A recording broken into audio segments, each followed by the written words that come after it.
Bueno, pues buenos días y bienvenidos y bienvenidas a este salón de actos de la Hospedería Portacelli de la Universidad de Alcalá en Sigüenza, ¿no? En este complejo que forma con la Casa del Doncel y de la que venimos precisamente de clausurar, en este caso, otra de nuestras actividades formativas que desarrollamos en conjunto con las instituciones.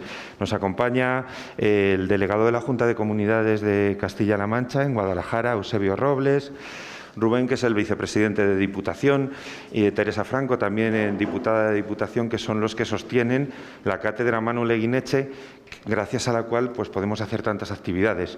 Y, por supuesto, nos acompaña nuestra alcaldesa de Sigüenza, María Jesús Merino. Vamos a ser muy rápidos porque sabemos que vamos contra reloj y no queremos interferir en el curso. Así que, María Jesús, si nos quieres dar ya la bienvenida, vamos. Pues yo es que esto me pilla muy... aún con tacones. Bueno, muy brevemente, simplemente daros la bienvenida a Sigüenza, agradecer enormemente, como siempre, a la Universidad de Alcalá que haga tantas cosas y tan buenas por Sigüenza. Esta mañana es un ejemplo de ello. Perdonar el retraso, pero al final se ha ido un poquito más la clausura previa. Por supuesto, tener la suerte en Sigüenza de contar con buenos profesionales prácticamente en todos los ámbitos. Creo que de verdad somos una ciudad muy afortunada. José Antonio, gracias por tu implicación tan directa y tan activa en este segundo curso de verano. El año pasado fue un auténtico éxito. Este año lo va a ser otra vez y nos va a dar el empujón y el ánimo para que al año siguiente volvamos a hacer algo muy grande. En esto, evidentemente, gracias a la Universidad de Alcalá, insisto, porque siempre está ahí, y a las administraciones, porque al final las cosas funcionan en los sitios cuando hay colaboración interadministrativa. Diputación Provincial, Junta de Comunidades de Castilla-La Mancha, creo que ahora mismo están tirando de este tren que decía yo antes, que es Sigüenza, que ha cogido un ritmo de crucero muy bueno, que estamos haciendo muchas cosas para frenar la despoblación, para luchar contra el reto demográfico. Como decía Eusebio, hemos aprobado una ley contra la despoblación en Castilla-La Mancha. La actividad formativa y el poder atraer gente de fuera a estas actividades formativas también nos dan ese prestigio que nunca debió perder Sigüenza y que, desde luego, está recuperando. Quiero hacer un inciso porque es que para mí es una auténtica revolución. En Sigüenza, en las últimas semanas, se han abierto en torno a 10-12 negocios. Esto es porque las cosas van funcionando. El hecho de tener actividades formativas ligadas, además, a la vida social de Sigüenza, creo que hace que la gente también mire en este objetivo, ¿no? Que diga, no me voy simplemente a vivir a una ciudad pequeña, sino que me voy a vivir a una ciudad pequeña, a emprender un negocio y, además, a poderlo compatibilizar con un ocio y con una formación que nos ofrece la Universidad de Alcalá. Así que, por mi parte, un orgullo poder ser en estos momentos la alcaldesa de Sigüenza, agradecidísima a esa colaboración institucional que estoy teniendo y a ese empuje que nos están dando, y, por supuesto, a la Universidad de Alcalá, que le quiero agradecer además también a Maite, que está ahí detrás, que desde atrás siempre está empujando también para que las cosas salgan muy bien. José Antonio, todo mi reconocimiento como seguntina, y además yo, que soy periodista de profesión, pues todo mi reconocimiento también como profesional. Por mi parte, nada más. Muchas gracias.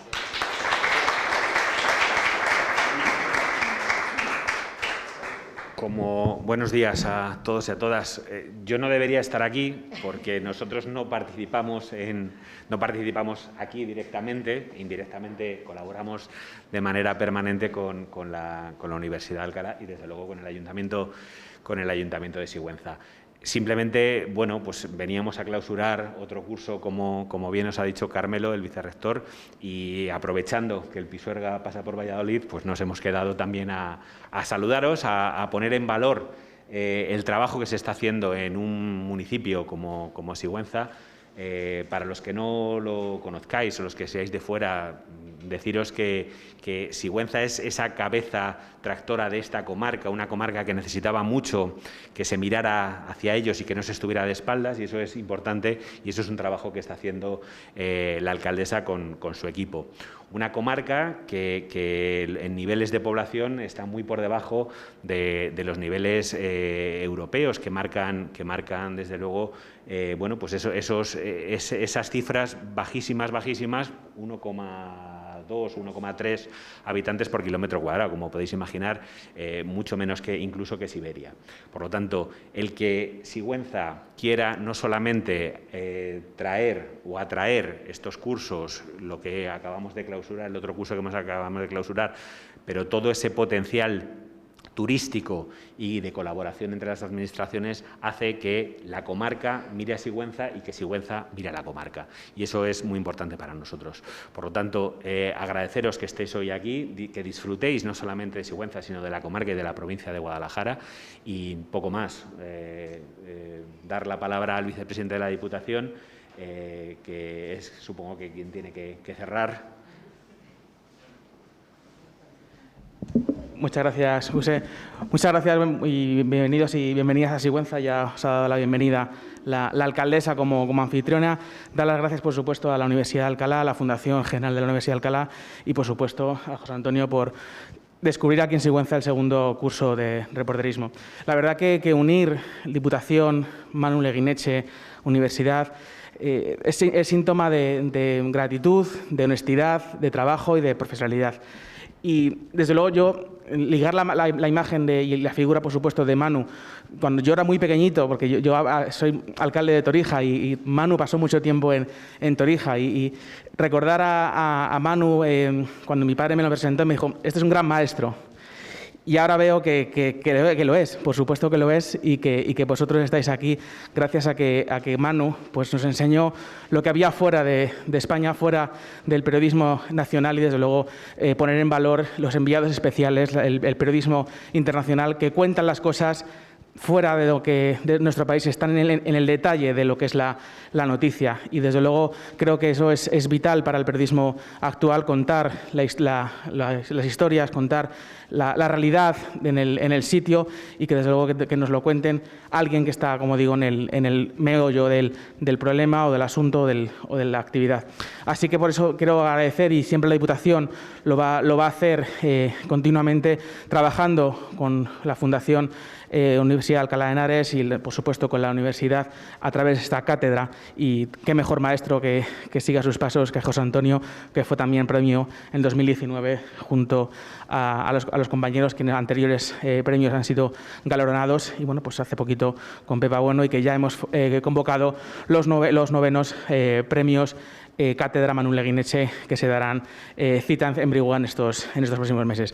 Así que, nada más, de verdad, un placer. Un saludo del presidente de la Diputación, de José Luis Vega, que por actos de agenda no ha podido acompañaros, pero, desde luego, la verdad que os manda un afectuoso cariño para que disfrutéis del curso y, desde luego, que aprovechéis el curso. Muchísimas gracias, y yo creo que damos por inaugurado, y espero que José Antonio es el mejor artífice para inaugurarlo. Así que tienes la palabra, José Antonio. Muchas gracias.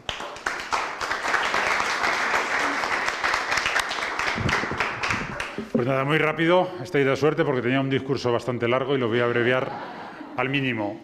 Primero, gracias a las instituciones, no solo por hacer lo posible, sino por facilitarlo. Es muy fácil trabajar así y eso siempre es de agradecer. Gracias a los alumnos que se han apuntado, creo que son el destinatario final, con lo cual el agradecimiento es infinito. A los ponentes, aquí hay algunos de los mejores reporteros que hay en España, incluso algunos vienen de fuera. Hay ponentes que vienen de Alemania, de Colombia, François, francés. Y lo que espero es que disfrutemos y que volvamos otra vez a convertir a Sigüenza, por lo menos en la capital este fin de semana, de lo que es el reporterismo, que, bajo mi punto de vista, es el género que más futuro tiene en el periodismo. Creo que no debemos empezar este curso sin recordar a dos personas que seguramente estarían aquí el año que viene o el siguiente, que murieron hace poco, fueron asesinadas, que no es lo mismo que morir. Y hemos preparado un vídeo de recuerdo para ellos, y una vez que hayamos visto este vídeo y les recordemos, David y Roberto Fraile y David Beriaín, empezaremos ya la mesa de los Balcanes, que seguro que va a ser fantástica. Gracias a todos por venir y a disfrutar de este curso.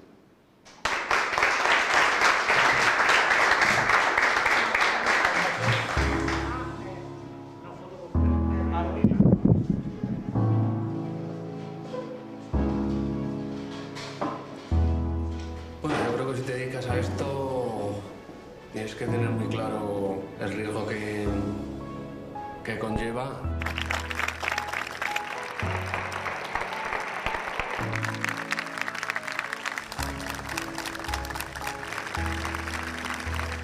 Bueno, yo he tenido la suerte en la vida de que las personas que me han querido de la manera más hermosa y radical posible, que es libre.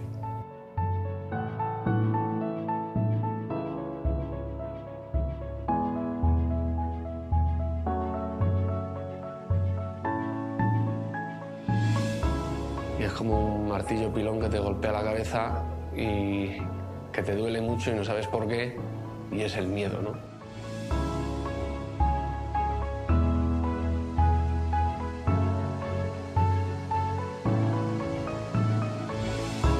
Para mí sí merece la pena.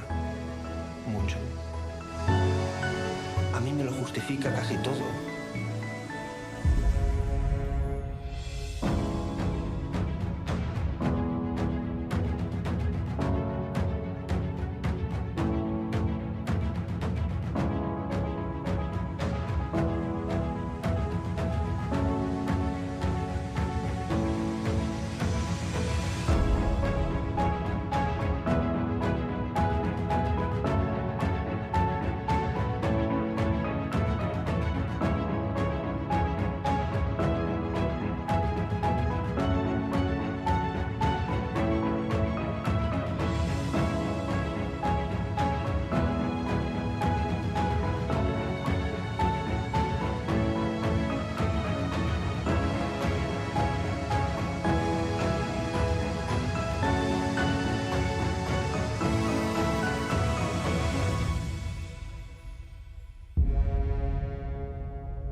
No crees que es fácil empezar ahora esta charla después de haber visto este vídeo de David y de Roberto, pero bueno, vamos a recomponernos y vamos a intentar. Se cumplen ahora, sabéis, 30 años del inicio de las guerras de los Balcanes, o como decimos en el título de esta mesa, de esa guerra por capítulos que desintegró Yugoslavia. Fueron más de una década, casi una década de guerra que empezó en Eslovenia, que pasó a Croacia, a Bosnia, que terminó en Kosovo, aunque digo mal terminó, porque como hablábamos anoche cuando veíamos el documental de Teresa Turiera sobre las violaciones de mujeres como arma de guerra, esa guerra no ha terminado. Terminaron los bombardeos, pero siguen las tensiones étnicas, no ha habido reconciliación, no ha habido regreso de muchísimos refugiados. Muchas de esas mujeres siguen sin tener aún la justicia que merecen. No vamos a hablar hoy tanto de esas guerras de los Balcanes, porque, como decía Churchill, seguramente vosotros sabéis esa frase que decía, los Balcanes generan tanta historia que en ellos mismos son capaces de digerirla. Tendríamos que estar aquí hablando 3 días, pero sí queremos aprovechar esa guerra, esas guerras, para contar, para hablar con vosotros, que sois estudiantes de periodismo o recién licenciados, de cómo se cubre una guerra, ¿no? De cómo se preparan los periodistas para ir a una guerra, desde cuestiones prácticas hasta cómo vencen su propio miedo, cómo se preparan desde el punto de vista de organización, cómo buscan las historias, cómo distinguen una historia buena de una que no lo es, cómo distinguen una historia verdadera de lo que es la propaganda militar en una guerra. Y para ello tenemos a 3 grandísimos periodistas aquí con nosotros esta mañana. Los habéis visto quiénes son, pero os voy a dar algún detalle más. François Museau. Hola. Él es corresponsal ahora del diario de Libération, el diario francés Libération, aquí en España, pero él cubrió las guerras de los Balcanes prácticamente desde el principio, ¿no? Tú llegaste al final en la guerra de Eslovenia, que fue muy cortita, pero después estuvo en Bosnia. En todo lo demás calcula que aproximadamente 1 año y medio, ¿no? Entre idas y vueltas 1 año y medio. Y además François se envió a sí mismo. Es un freelance, ¿no? De todo ello nos va a hablar. Bienvenido, François. Sí.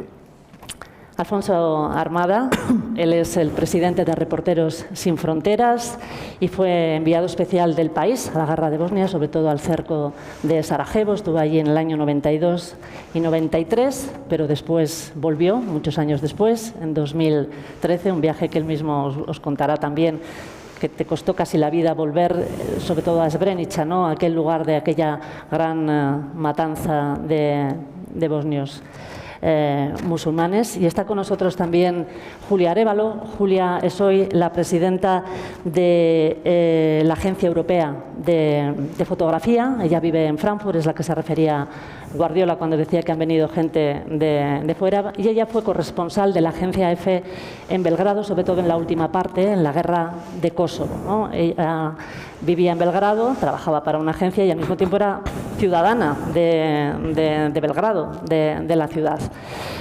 Con lo cual tenemos 3 perfiles diferentes de periodistas que os pueden ayudar a entender cómo se cubre una guerra desde cada uno de ellos, desde su punto de vista. François y Alfonso llegaron, tienen en común que venían de fuera, con lo cual eran paracaidistas en el mejor sentido de la palabra, prepararse, buscarse infraestructura. Ella vivía allí, pero ellos dos también tienen muchas diferencias, porque Alfonso iba enviado por un gran diario y François era freelance.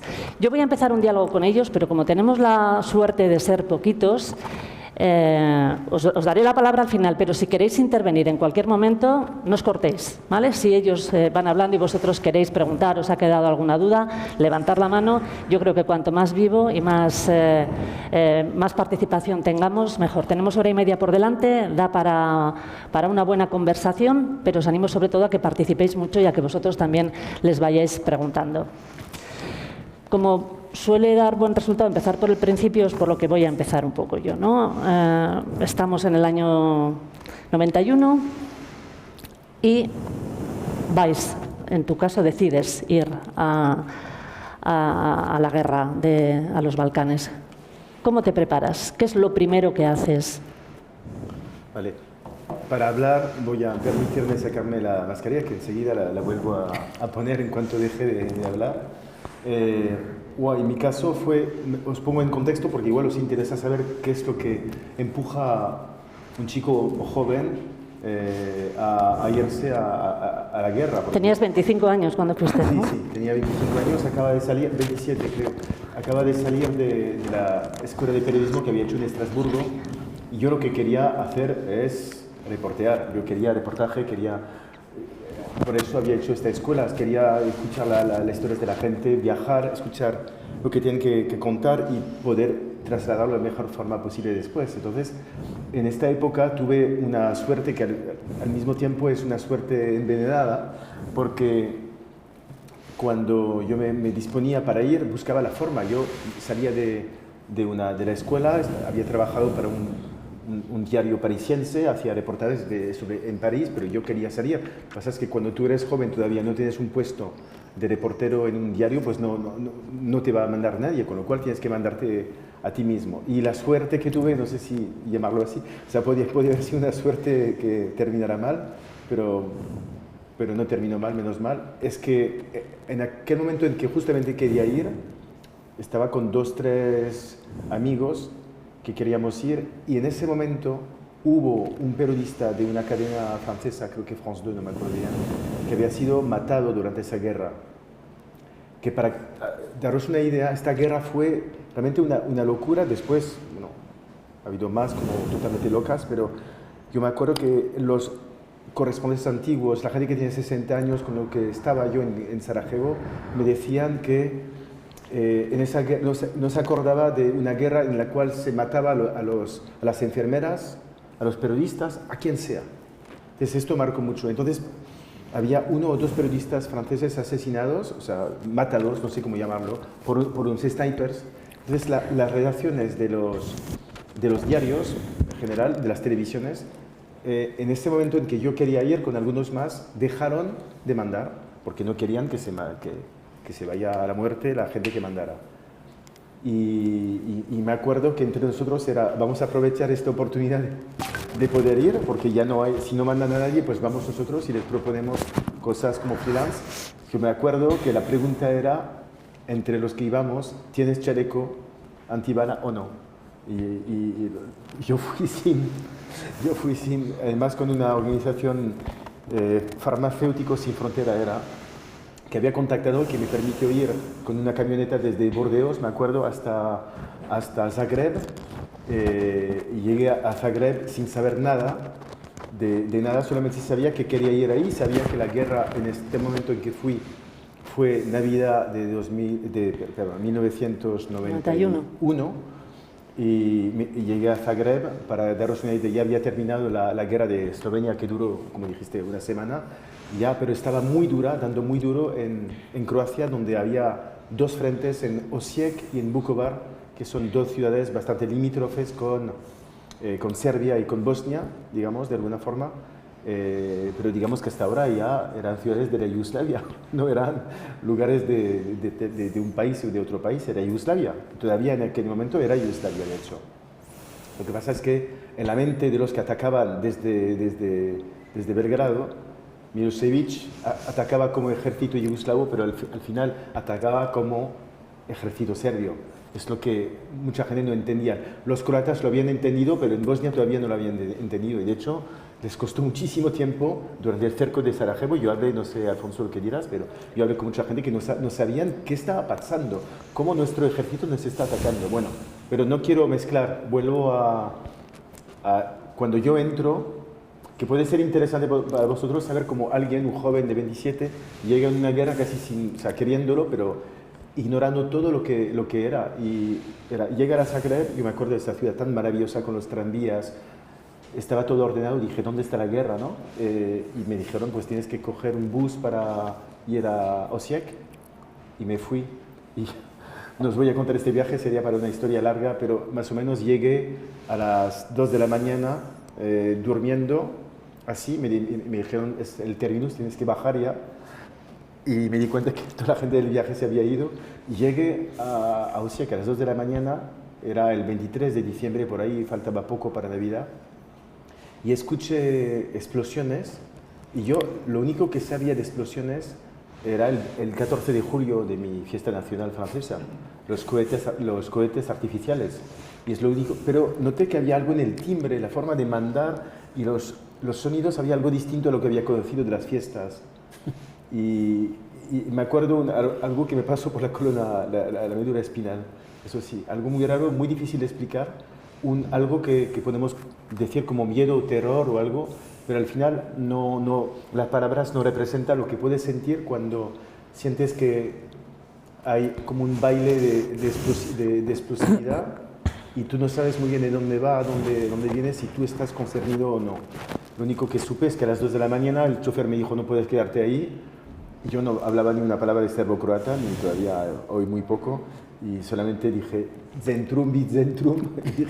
Vi a algunas personas, unas ancianas que estaban ahí caminando, les seguí, llegué a la plaza central de Osijek, que era desoladora, es como un centro comercial inmenso, un asfalto así inmenso, y me metí, y había alguien que bajó, me di cuenta, era el centro comercial subterráneo, me metí, y vi un campo de refugiados que al final, pero ahí estaban todo el mundo, estaba gente que el día anterior vivían bien en su piso, pero que había sido bombardeado, y todos los periodistas que estaban ahí de televisión, de radio, y me fui hacia ellos.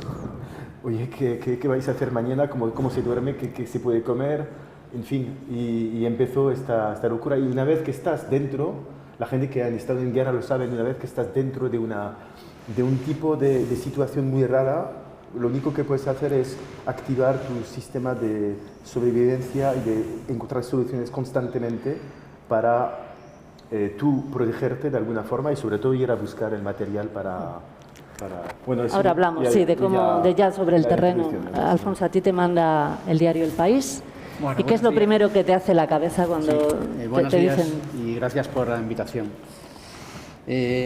Yo tenía 30 y pocos años, nunca había cubierto una guerra, no tenía en principio ninguna curiosidad, ningún deseo de ver una guerra. Estaba en la sección internacional del País y la verdad es que había hecho un largo viaje a Estados Unidos, conseguí ahorrar mucha pasta y conseguí 40 días de vacaciones y me fui 40 días a Estados Unidos. Y mientras viajaba por Estados Unidos en tren casi todo el tiempo, leía noticias de los Juegos Olímpicos de Barcelona, de la muerte de Camarón de la Isla y noticias que llegaban de la antigua Yugoslavia, de la guerra. Entonces llegué a Madrid y el redactor jefe de Internacional del País, que era Luis Matías, me dijo, ¿quieres ir a Sarajevo? Así. Habían estado varios compañeros, leía sus crónicas, me interesaban mucho, pero nunca lo había pensado. Y la verdad que lo primero que pensé fue en morir. Lo he repetido otras veces, ¿no? La imagen que me vino fue una bala entrando a cámara lenta en mi cabeza. Y después empecé a pensar, yo no tenía ni idea tampoco, no sabía mucho de historia de los Balcanes, no había hecho la servicio militar, no sabía nada de balística, nada de galones, nada de tropas, no tenía ni idea de casi nada. Pero dije, bueno, puede ser interesante ver cómo es una guerra de cerca, y me planteaba sobre todo dos preguntas. ¿Cómo se cubre una guerra? O sea, ¿cómo vas a conseguir la información y cómo la mandas después? ¿Y qué haces con el miedo? ¿Cómo manejas tu miedo? ¿Si el miedo te paraliza o no? Y entonces fui por un poco de morbo, por curiosidad morbosa de ver cómo era una guerra y cómo se cuenta. Y fue un descubrimiento, un autodescubrimiento. También fui por Zagreb primero, estuve allí con varios periodistas españoles que no tenían ninguna prisa en ir a Sarajevo. Y entonces decía, ¿pero qué hacemos aquí? No, es muy complicado, es muy arriesgado. Después me cansé de discutir con ellos porque ellos cogían los teletipos que le dejaban además el tipo del hotel en su casilla y con eso se montaban sus crónicas, con más o menos color y entusiasmo, pero a cientos de kilómetros de donde ocurrían las cosas, ¿no? Y un día me fui con un periodista británico, nos fuimos los dos, en autobús, en barco, y llegamos a Sarajevo. Y la verdad que nada más llegar, me encontré con un equipo de televisión española que me acogieron desde el principio, el primer día. Yo aterricé allí sin tener ni idea de nada. Y la verdad que ese primer encuentro me metieron en su furgoneta y eso me dio un poco de... Y ya me llevaron al Holiday Inn y bueno, y ya empecé un poco a ver... hablabas con otros periodistas que te cuentan pues eso, por dónde puedes moverte, qué tienes que hacer, cómo consigues un traductor. Yo sí llevaba un chaleco antibalas. No llevaba algo fundamental, y eso hablaremos después también de las transmisiones, que es... Cuando vas a un lugar, lo primero que tienes que hacer es cómo transmites, sobre todo si trabajas para una radio, para un periódico, una televisión. Si vas a hacer crónicas largas para una revista, el tempo es distinto, pero si estás en un periódico hay que mandar crónicas todos los días. Y entonces lo primero es cómo transmites, después cómo comes y cómo duermes. Bueno, tenéis dos elementos ya en común, que es sí. la inconsciencia, veo, ¿no? En ese primer momento de irse a cubrir una guerra, pero y luego... Sí, solo una cosa más. Sí. Como no tenía ni mucha idea de lo que se estaba haciendo allí, ni de la historia de Bosnia-Herzegovina, ni de Yugoslavia, salvo unos conocimientos muy someros, y también porque en las guerras, y es un asunto muy interesante, la información todavía se manipula y se deforma más, hice lo que pensé que podía servirme a mí y a los lectores, y es contar cómo se vive una guerra, si la gente va al mercado, qué hace para beber, para limpiarse, si la gente va al teatro, si la gente cómo compra el pan, si hay un periódico, cómo celebra un cumpleaños, cómo se enamora. Porque pensaba que era la mejor manera de que los lectores se sintieran a mi lado y vieran lo que yo vivía. Y eso me permitía contarlo, aunque después hiciera crónicas sobre la situación bélica, hablando con unas fuentes y con otras, ¿no? Pero intentar que el lector se pusiera a mi lado y lo viviera como yo lo vivía. Y esa fue la manera de contarlo y bueno, creo que fue la mejor manera posible. Luego vemos las fuentes, las historias, cómo las buscáis. Julia, tú llegas en una situación muy diferente, llegas a Belgrado en el año 97, ya ha pasado lo peor de la guerra de Croacia, la guerra de Bosnia, y llegas a trabajar en una agencia, es decir, tienes ahí una estructura ya preparada. ¿Cómo es tu aterrizaje? Está más preparado, de alguna manera, pero ¿cómo te preparas tú para trabajar en un país que acaba de salir de una guerra, que está en una situación muy complicada, con unos acuerdos de paz que no han terminado de cerrar para nada, como decíamos al principio, todas las heridas? ¿Cuál es tu forma de trabajar, de forma que a ellos que les sirva, ¿no? de pauta o de orientación? Bueno, yo llego para reforzar un equipo que está agotado después de muchos años de guerra. Y cuando llego ya se ha firmado la paz de Dayton y se supone que las acciones que pesan sobre Yugoslavia van a ser levantadas. Esa es la teoría, pero en pocos meses descubrimos que la realidad va a ser otra. Vengo también a los Balcanes desde Moscú, donde había seguido la diplomacia de los Balcanes desde el lado ruso, que era entonces obviamente muy activa. Y vengo porque tengo un interés específico en todos los países eslavos. Por eso fui primeramente corresponsal en Rusia y luego me presenté para ir a los Balcanes.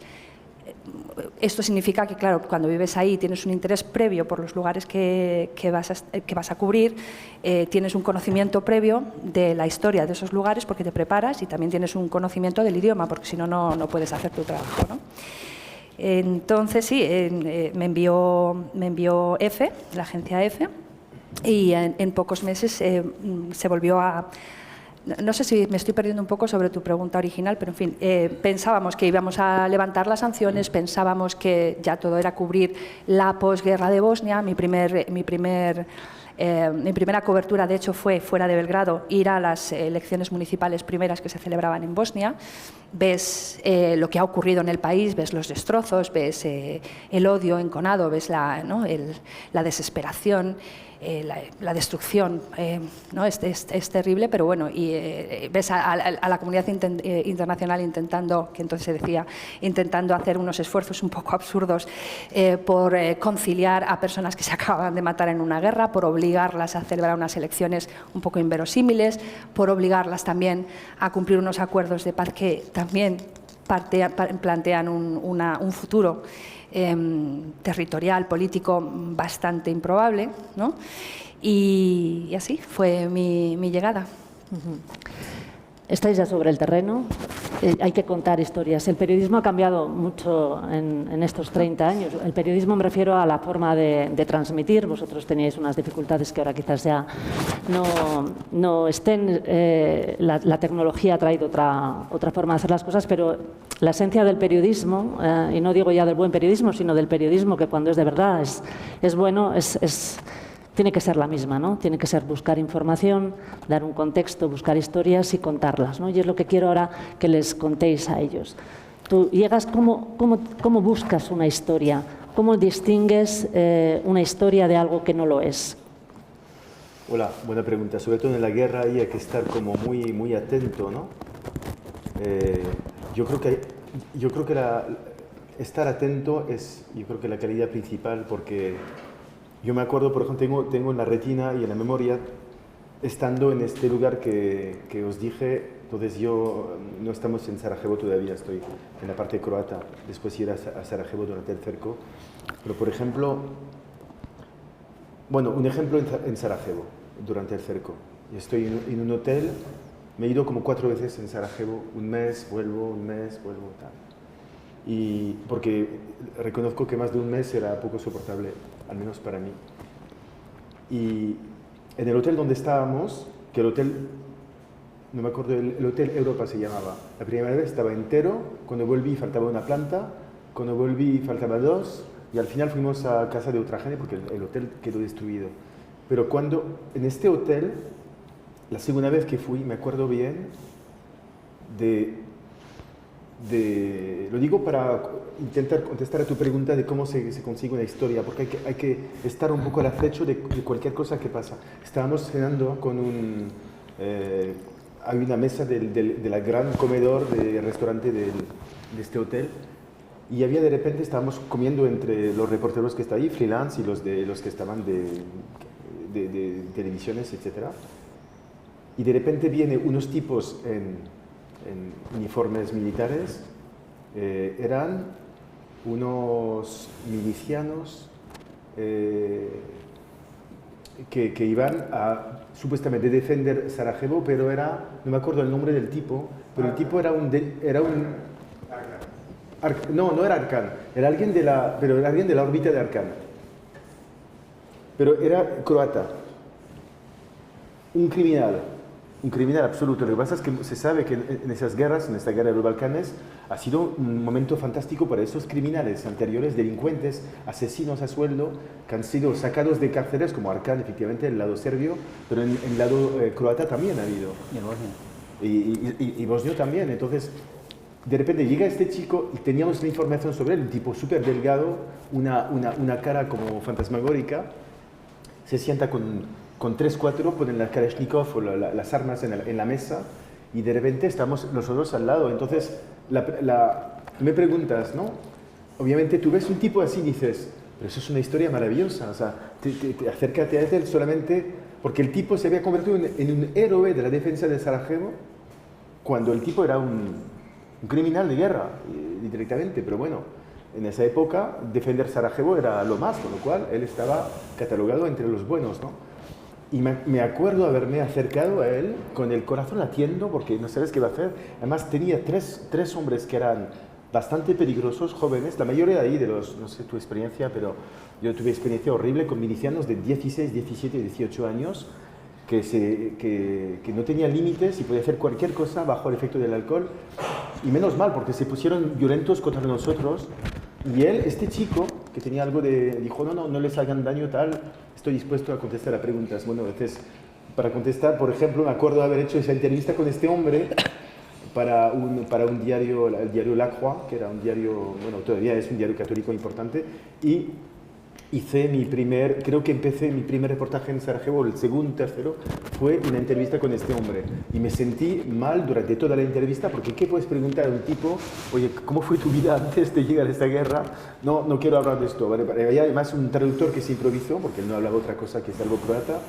Vino un tipo que entendía, un traductor que trabajaba para los periodistas mandados y que nos ayudaba a los...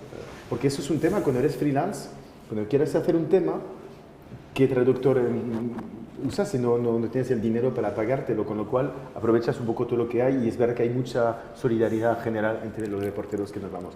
Entonces, ese es un ejemplo de algo. Otro día me acuerdo un francés que estaba ahí que se iba a un tipo de 22 años, lo ve como militar y habla francés. Me acerco a él y ¿qué haces aquí? Pues yo soy un chico, me llamo Alain, vengo de Rennes, en Francia.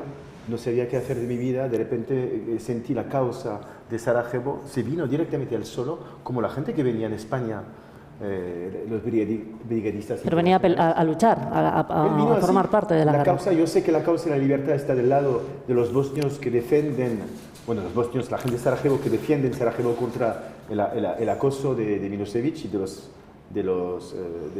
ejército yugoslavo, pero era serbio. Y entonces él vino directamente, entonces lo veo así con su Kalashnikov que le habían dado, no sabía tirar, había hecho unas prácticas el día anterior, entonces, y de repente estoy por ir a hablar con él y me dice, bueno, es que me queda muy poco tiempo porque nos han dicho que ya voy al frente. ¿Y tú sabes lo que es el frente? No sé qué es, nunca he ido. El tipo no sabía nada de nada, solamente le habían dado un uniforme, un arma, 1 hora de entrenamiento el día anterior.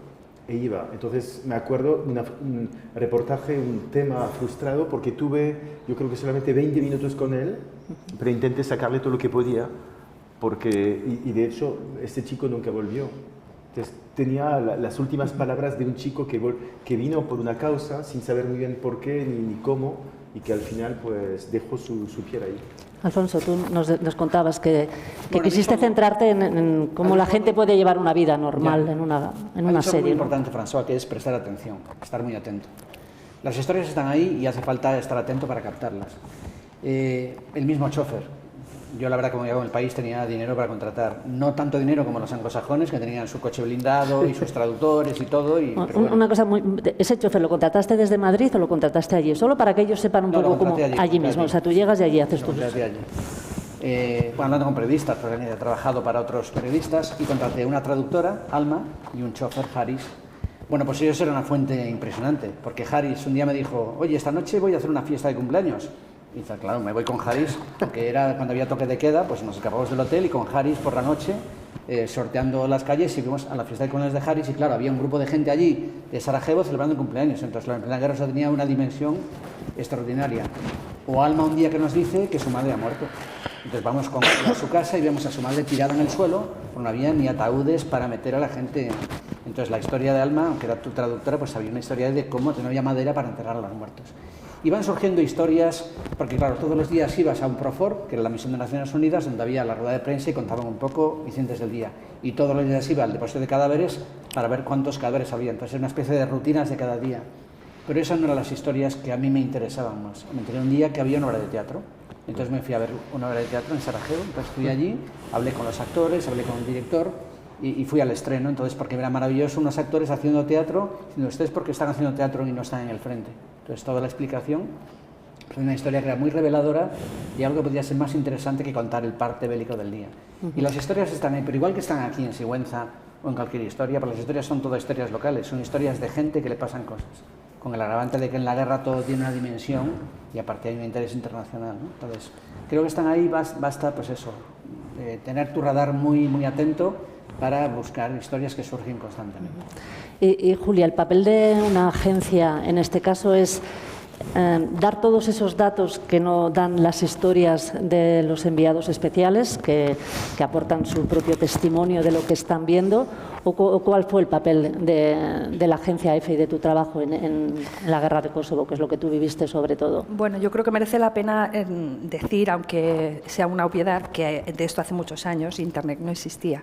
Entonces, el volumen de información que nosotros podíamos manejar era un volumen infinitamente menor que el que hoy se tiene, y lo que un corresponsal que está cubriendo una guerra puede contar es lo que él ve o lo que las personas que conoce o con las que puede interlocutar ven o han pasado. No puede contar más.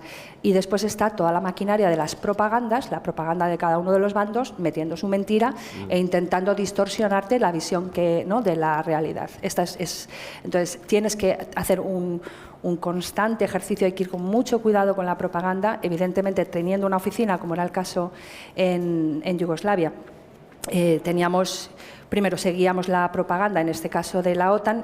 Igual también merece la pena poner en contexto la guerra de Kosovo, o lo que se llama la guerra de Kosovo, es una crisis, de hecho la primera crisis de la antigua Yugoslavia, que quedó latente, nunca se resolvió bien en el 81, y cuando finalmente explota esta crisis es para el año 97-98. Cuando hace aparición una guerrilla en el territorio de Kosovo. Kosovo no era una república como Bosnia o Croacia, sino que Kosovo era una provincia dentro de la República de Serbia, con lo cual tenía un elemento adicional de complejidad. Pero Kosovo tenía una población ni siquiera eslava, a diferencia de todo el resto de los países, porque era una población mayoritariamente albanesa, venida en su mayoría y luego multiplicada con el paso de las décadas desde la Albania de Enver Hoxha. Creo que el 90%. El 90% prácticamente, sí. Tito facilitó la huida de los albaneses hacia Kosovo y allí se instaló una comunidad que se multiplicó, se agrandó de tal manera que los serbios quedaron en franca minoría. Entonces, teníamos, como digo, la máquina de propaganda, por un lado, la de Milosevic, la del gobierno de Serbia. Y eso os llegaba siempre, a las agencias os llegaba, quizás no llegaba tanto a los enviados especiales, pero vosotros... Bueno, la televisión era machacante, la radio era machacante, eso lo tienes puesto todo el tiempo, porque nuevamente yo estoy en Belgrado. A los corresponsales que estamos allí no nos dejan llegar a Kosovo. Lo primero que hace Milosevic es cerrar Kosovo, ¿vale? Entonces Kosovo queda cerrado hasta que empiezan a llegar corresponsales semanas después, hasta que empiezan a entrar semanas después.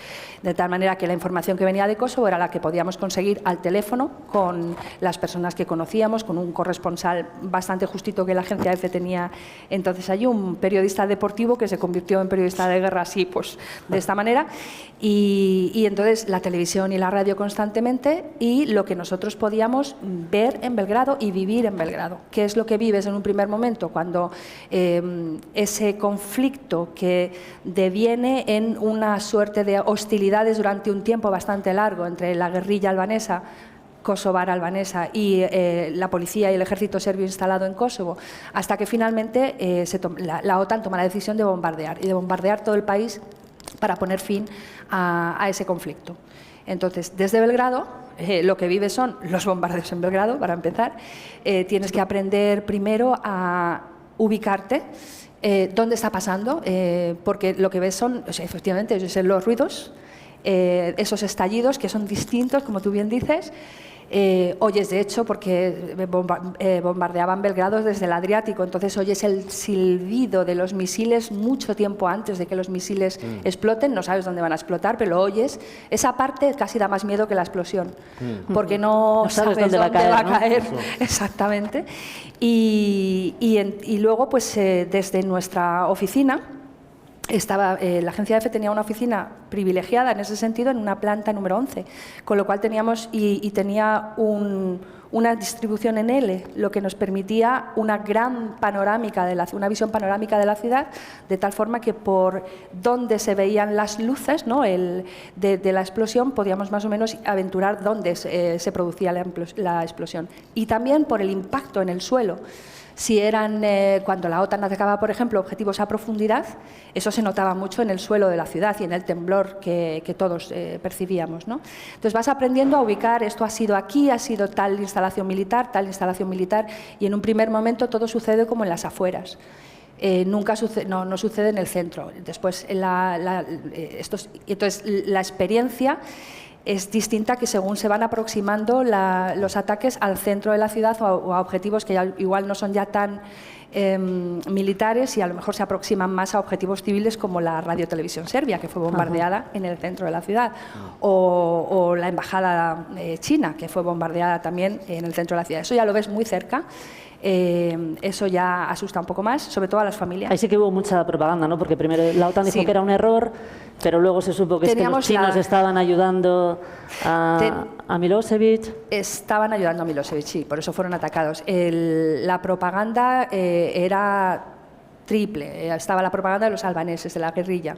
Estaba la propaganda de la OTAN, que también mintió muchísimo durante este conflicto, y estaba la propaganda de Milosevic, que tristemente era de las más burdas que se pueden hacer. Era tan evidente cuando mentía que era razonablemente fácil saber cuándo estaba mintiendo. En el caso de ataques, cuando ellos narraban ataques fuera de Belgrado, y en Kosovo en particular, siempre había el elemento que te decía que era mentira, han atacado el monasterio de tal, y entonces siempre eran esos puntos ultra importantes y supersensibles para los serbios, para levantar a la ciudadanía, ¿no?, a favor de Milosevic y tal. Pero claro, es que bombardeaban tanto el mismo monasterio que una se preguntaba cómo era posible que siguiera en pie. Es decir, que te dabas cuenta en 3 minutos que eso no podía ser cierto. Entonces había era muy cutre la propaganda, manejó muy mal la propaganda Milosevic. En el caso de la OTAN, que también seguíamos pues mirando la BBC, ¿no?, mirábamos lo que el enemigo decía desde sus 19 lados, pero desde Bruselas en particular, a menudo, diariamente leía el parte de Lucheka. O sea, el portavoz de la OTAN leía el parte de la guerrilla albanesa, básicamente, para la ciudadanía mundial. Entonces había un juego de dobles propagandas, a cual peor, la verdad. Y entonces, ¿qué es lo que nosotros podemos hacer? Nosotros podemos contar lo que estamos viviendo. Podemos contar que en el momento en el que Javier Solana da orden de atacar Yugoslavia, pues nosotros somos unos corresponsales españoles instalados en un edificio rodeado de serbios que tenemos que salir de ahí e ir a nuestra casa. Por ejemplo, claro. O que nos tenemos que plantear si nos quedamos en el piso 11 o bajamos al refugio, pero si bajamos al refugio no lo podemos contar lo que está sucediendo, entonces nos quedamos en el piso 11. Esas son las primeras cosas, que se acabaron ya no hay coches porque no hay gasolina, que el tabaco pasa a mercado negro, que las pilas no hay forma de conseguirlas, que hasta el detergente lo terminas comprando en el mercado negro. Como además el país llevaba mucho tiempo sancionado, no entraba alimento de importación, de tal manera que los productos de comida cotidianos eran sota caballo rey, o sea, comíamos siempre lo mismo. Pues eso es lo que puedes contar. Y no tienes otra historia que contar más que la de una ciudadanía que está siendo bombardeada. Claro, tú al final eres periodista y eres ciudadana también, porque vives en Belgrado, claro, y lo tienes que contar. Alfonso quería decir algo. No, ha dicho Julia algo muy importante, y es que cuando estás de enviado especial o corresponsal, es algo en lo que un grandísimo reportero español, al que conocí en Sarajevo, Plácido García Planas, enviado especial de La Vanguardia a muchos conflictos, siempre dice: el enviado especial y corresponsal tiene que contar lo que ve. Lo que ve tiene un diámetro a lo mejor de 50 metros, o 100 si tienes una buena vista, ¿no? Y eso es lo que cuentas, lo que tú experimentas con tus sentidos. Después puedes recurrir a informaciones y sabes que es pura propaganda, porque si hay propaganda aquí en España, ahora mismo, que estamos sometidos a un bombardeo permanente de cada fuente con sus intereses, en una guerra esto se multiplica de forma exponencial. Con lo cual, lo que tú puedes captar con tus entrevistas, con tus oídos, con tu olfato, son historias que puedes contar y cargar además de sentido, porque estás tú de testigo, ¿no? Y eso es lo más interesante en corresponsal. Además, el sentido también de enviar a alguien al terreno. En la pandemia lo hemos visto, se ha informado muchísimo a distancia, a través de pantallas, teléfonos y demás. Y eso es en fin, es un desdoro y es un demérito para la información. La información es algo que ocurre ahí y tienes que ir tú en persona para captarlo con tus ojos, con tus oídos, con tus 5 sentidos. Hay una cosa muy interesante que creo que es cuando vas a una guerra, ¿se puede informar de una guerra sin tomar partido? ¿O cómo se consigue eso? ¿O hay que tomar partido en una guerra? Os hago la pregunta a los tres, François. Pues yo además llegaba como Alfonso de manera muy inexperimentado, no conocía bien el conflicto, pero estando... Perdona un momento, estamos viendo imágenes, son unas imágenes, fotografías de Gervasio Sánchez de Sarajevo. Las vamos a ir viendo ahí. Luego le vamos a escuchar a él porque él también os ha dado unas recomendaciones, pero para que sepáis lo que estamos viendo son imágenes de Gervasio de un documental que tiene hecho. Son imágenes de la guerra, imágenes posteriores. Años después volvió a fotografiar los mismos lugares. Perdona, que te he interrumpido. Si tomar partido, ¿no? ¿Cómo haces? Bueno, cuando estás, imaginaros que Sarajevo es una olla, y tú, si vas a reportear ahí, estás dentro de la olla. Es muy difícil, no conozco a muy pocos que estuvieron con los serbios o los yugoslavos arriba, porque imaginaos una olla alrededor, unas colinas circundantes sobre algunas de las cuales están los carros de combate desde los cuales mataban, ¿no? Tiraban. Entonces, cuando tú estás, yo conozco a pocos que estaban con ellos, salvo igual algún periodista serbio o yugoslavo. Entonces, estás debajo, estás con los habitantes, estás en los hoteles, estás moviéndote en el mercado con los demás. Al final te conviertes en un habitante más, aunque eres un habitante que te va a quedar 15 días, 3 semanas, un mes, vas a volver o no, ellos se quedan, tú te vas. Pero el momento en que tú estás, igual no vas al mercado para comprar algo, pero estás con ellos y sabes que hay snipers por todos lados. La gente te dice, en esta calle no puedes ir, a la derecha, a la izquierda, esta calle no, esta calle sí, etcétera, ¿no? Y entonces, sentirte como parte, objeto del tiro de unos carros de combate, tanques de combate, en una ciudad donde tú puedes comprar todos los días, que eran los últimos del país, a creer, bueno, los últimos y algunas ciudades más de Bosnia, tipo Banja Luka y tal, pero los últimos que todavía creían en la Yugoslavia. Es que fue desgarrador este momento o sea, esas semanas de ver que esta gente todavía creía en Yugoslavia. Me decían, esos tanques son nuestros, nuestro ejército que hemos pagado, que creemos en él, desde Tito, o sea, estos son nuestros. Pero esos son los serbios, ¿no? Los que atacan son los serbios, sí. Estás diciendo, lo de abajo. No nos pueden atacar. Entonces, bueno, cuando ves la gente que era... O sea, si Tito ha conseguido algo, es Bosnia. Si Tito ha conseguido la Yugoslavia realmente de mestizaje, y diría casi que Sarajevo como paradigma del éxito urbano, porque en Sarajevo era un mosaico de verdad. Contrariamente a lo que pensaban los europeos, a los que escribíamos, los musulmanes eran de las 3 comunidades religiosas los más moderados. De hecho, eran los más urbanos, eran los arquitectos, los médicos, tal y cual. Se habían olvidado incluso del Corán, la mayoría no iban a las mezquitas, les daba igual, y cuando llegó esto volvieron a las mezquitas. Después sí, cuando llegaron los chechenos, eso ya cambió el panorama. Pero entonces tú estabas con gente de católicos, ortodoxos y musulmanes, veías que funcionaba, en las mismas familias había esta gente. No se creía en lo que estaba pasando. Es muy difícil teniendo un corazón y cierto criterio, no sentirte parte de ellos.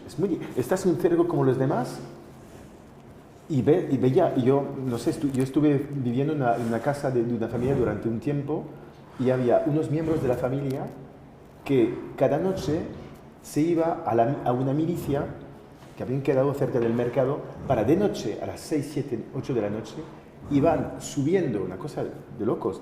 Me imagino que lo que fue la resistencia de mi país en Francia eran cosas así. La gente salía, gente de 20, 25 años, sabían que tenían mucha posibilidad de no volver vivos, y salían desde sus casas a una milicia que les había dado una milicia de defensa de resistencia de Sarajevo, subían con unas armas por los matorrales, subían hacia los tanques del ejército para debilitarlos, para matarles y para intentar debilitar la fuerza del enemigo.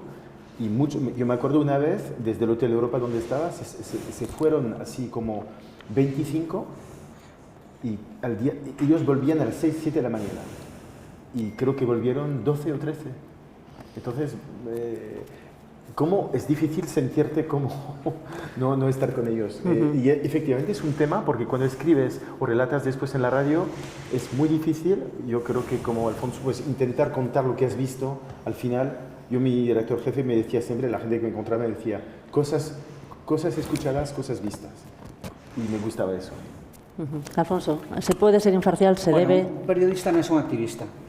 Un periodista tiene que contar lo que ve, aunque vaya contra sus convicciones.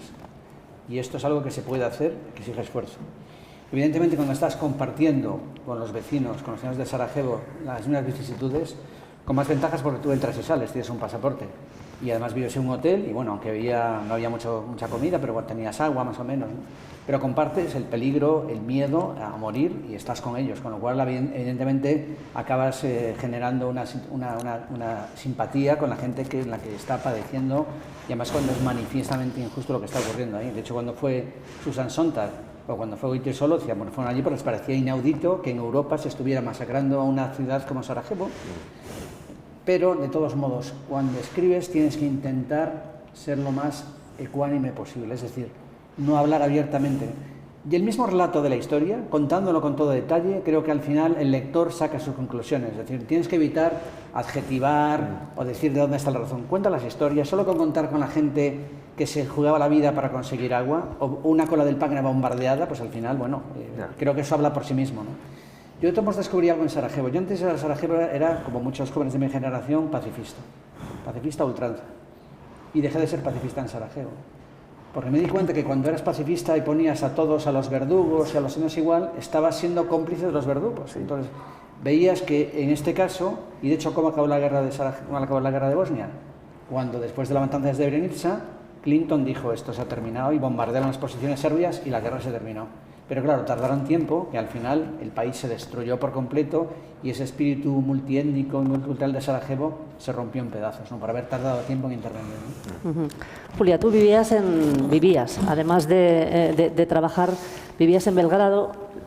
Si la opinión pública identificaba algo como verdugos, que decía Alfonso, eran los serbios, ¿no? Era difícil defender a los serbios. Esto me lo contabas tú el otro día, ¿no? Si tú tenías una crónica con una buena opinión de los serbios, casi como que no era aceptado. ¿Cómo se lidia con eso?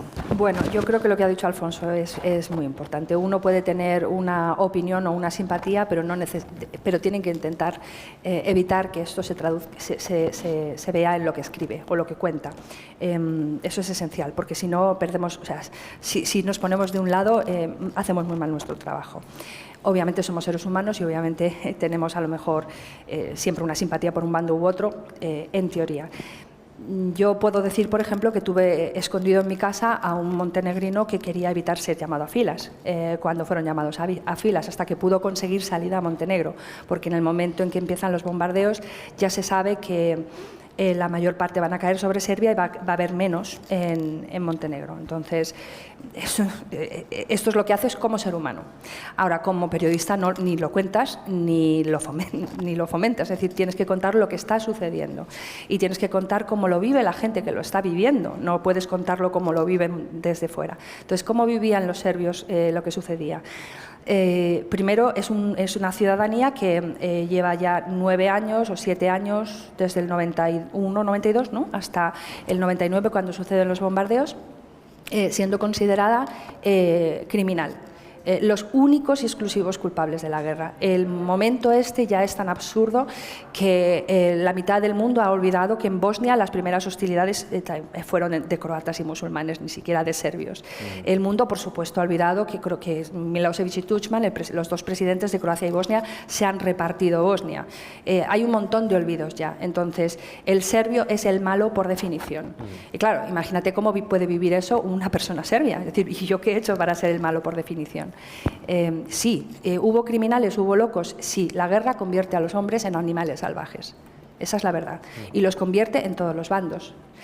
Es cierto que además en los Balcanes se da una característica bastante curiosa que a mí me llama mucho la atención, porque lo que nosotros llamamos masacre no es algo que ellos conciban como una masacre. Recuerdo tener una discusión, nuevamente privada, no algo trasladado a las crónicas, con mi casero, porque la última hostilidad que se produce en Kosovo justo antes de los bombardeos es un ataque de la policía serbia, que era una policía bastante militarizada, a una casa con muros y tal, donde se habían escondido guerrilleros con sus propias familias, obviamente. Y entonces habían hecho allí una carnicería de 50 y tantas personas. Eso es lo que le dice lo que le da la excusa definitiva a la OTAN para atacar Kosovo.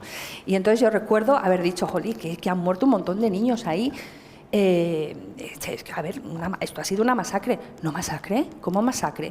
La policía ha atacado a unos guerrilleros. Y digo, ya, pero había niños, ya, pero en el futuro serán guerrilleros. Digo, ya, pero a ver, había niños, chicos.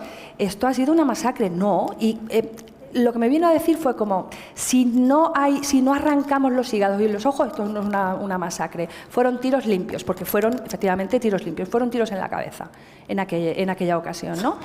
Entonces, esto os dice hasta qué punto ese pueblo ya estaba completamente enajenado. Como una persona normal y corriente podía defender un ataque como ese y no considerar que eso hubiera sido una masacre. Y esa es la realidad, así estaba ese pueblo. ¿Todos los serbios estaban de acuerdo con las guerras o estaban de acuerdo con Milosevic? Ni remotamente. De hecho, desgraciadamente, todas estas guerras supusieron unos años de permanencia de Milosevic que los serbios habrían preferido no tener. Desgraciadamente, bueno, se llegó a producir un ataque, por ejemplo, a la residencia vacía de Milosevic. La OTAN hizo muchos ataques simbólicos y completamente irrelevantes, como por ejemplo la casa de Milosevic, y las pintadas de la mañana siguiente era por esta gracias, OTAN. Es decir, o sea, esto os dice cómo era la ciudadanía, pero al mismo tiempo su país estaba siendo atacado. Entonces podían detestar a su líder político, pero su país estaba siendo atacado. Sus hospitales estaban siendo atacados, sus carreteras estaban siendo destruidas, las fábricas también, los puentes sobre los ríos principales para el transporte de mercancías por el territorio también. Y luego había una propaganda universal, por así decir, porque era como el mundo entero contra ellos, porque de alguna forma la OTAN representaba el mundo entero contra ellos. Entonces te preguntaban, ¿pero cómo es esto posible? O sea, no podían creer que un pueblo, además, que había sido dentro del mundo socialista, puesto que la Yugoslavia de Tito era un país bastante más abierto que la Unión Soviética y demás, un pueblo que visitaba Europa sin visado, que se iba a trabajar a Alemania, se hacía sus ahorros, se compraba la lavadora y volvía a casa. Es decir, que habían sido bien tratados, eran lo mejor de la esfera socialista y de repente eran lo peor del mundo, ¿no? Es muy difícil ¿no? ponerse en su pellejo. François, querías apuntar algo a lo que estaba diciendo Julia. Una cosilla, porque yo también estuve muchas veces en Belgrado y efectivamente yo también viví ese sentimiento de ostracismo de los serbios los años después, ¿no? ¿Por qué tenemos todos los males? Y es verdad que yo creo ese silencio bastante, os lo digo por la complejidad de la guerra, es tan compleja. Que, por ejemplo, hubo del lado croata, los croatas se blanquearon bastante su imagen sí. pero Tudjman tiene las manos muy sucias y sobre todo Tudjman protegió a algunos milicianos, como el que os decía antes, pero ha habido muchos milicianos, ex criminales de guerra también, el jefe de milicias croatas que se han comportado contra poblaciones civiles bosnias y serbias, porque es que Bosnia era realmente un patchwork, hay que imaginar un sitio, una región entera en la cual había en cada pueblo, estaban todas las comunidades musulmanes, casi en todas, católicas más bien al oeste, después en el este y norte estaban casi siempre representados musulmanes, católicos y ortodoxos. Entonces esto es, y otra cosa que quería destacar, es que no sé si os habéis pasado lo mismo, es que yo todo el tiempo que estuve ahí, las veces que estuve ahí, es como estaba en la sombra de la historia. Cuando tú escuchabas a unos serbios que realmente creían lo que era, contaban siempre en 1945 la Segunda Guerra Mundial, ¿cómo se llaman? Los aliados de los chetniks, los aliados los ustachis, que eran los aliados de Hitler, ¿no? Del lado croata. Con lo cual, yo yo lo que hago es que si a mi padre lo mataron o lo hicieron no sé qué, no sé cuánto, yo estoy del lado de los anti-ustachis y entonces contra Hitler, contra los nazis, yo defiendo la libertad 40 años después. Y eso me pasó también, yo me acuerdo, era increíble los primeros, o sea, cuando llegó Milosevic con sus milicias, cuando entró en Bosnia, eso sí fue una carnicería, pueblo por pueblo, mandado primero a las milicias, después venía el ejército para constatar que todo estaba, las mujeres habían sido asesinadas, violadas, los hombres habían fugado, y lo primero que hacían los serbios que atacaban era atacar las mezquitas y hacer lo que se llamó el memoricidio, hacer como si se hubiera borrado de la faz de este pueblo la existencia de una población musulmana. Y eso, cuando yo hablé con algunos de ellos en Sarajevo después, o en Belgrado sobre todo, de los que habían hecho esto, después se vio en los juicios que hubo, la gente estaba convencida de que estaban defendiendo una verdad histórica, porque es que ellos a mis padres le habían hecho esto, con lo cual yo tengo el derecho hoy en día de vengarme. La venganza. Alfonso. Bueno, en todas las guerras hay una especie como de reminiscencia y remisión al pasado de los odios del presente, ¿no? Y quizás en el caso de Yugoslavia esto se viva con una especie como de razón de ser existencial, ¿no? De hecho, la mitología serbia remite a una derrota en el siglo XIV, no recuerdo, la batalla del campo de los Mirlos, donde fue destruido la Gran Serbia, y están remitiendo a eso como la razón de ser de una especie de necesidad de revancha histórica, ¿no? Y es verdad, la Segunda Guerra Mundial, que acabó de desgarrar al país con las alianzas contra Hitler o a favor de Hitler, y gente que está tomando venganza por cosas ocurridas en la Segunda Guerra Mundial. Y lo que ha ocurrido ahora es simiente de guerras futuras por las atrocidades cometidas en el 91, en el 92 o en el 93. Entonces, esta especie de incapaces de pasar página y de buscar siempre elementos en la historia que justifiquen precisamente las violencias contemporáneas. Y es una especie de historia interminable, de venganza y venganza. Os decía que estábamos viendo... Hay una pregunta ya. Sí, adelante.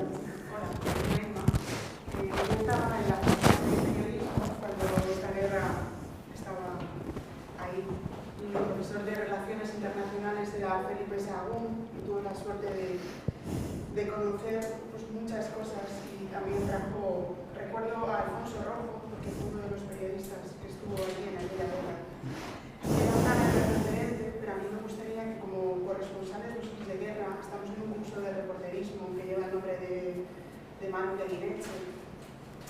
Fue una guerra diferente porque a pocas horas de vuelo de Madrid, de París o de Londres se podía ir a este territorio.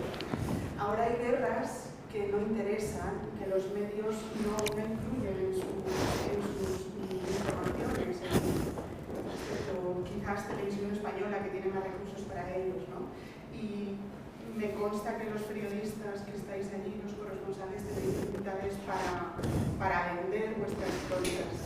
Entonces me gustaría que pudierais comparar. Esta guerra era totalmente diferente. Estaba en Europa, estaba en el continente viejo. Y ahora hay guerras que no nos enteramos.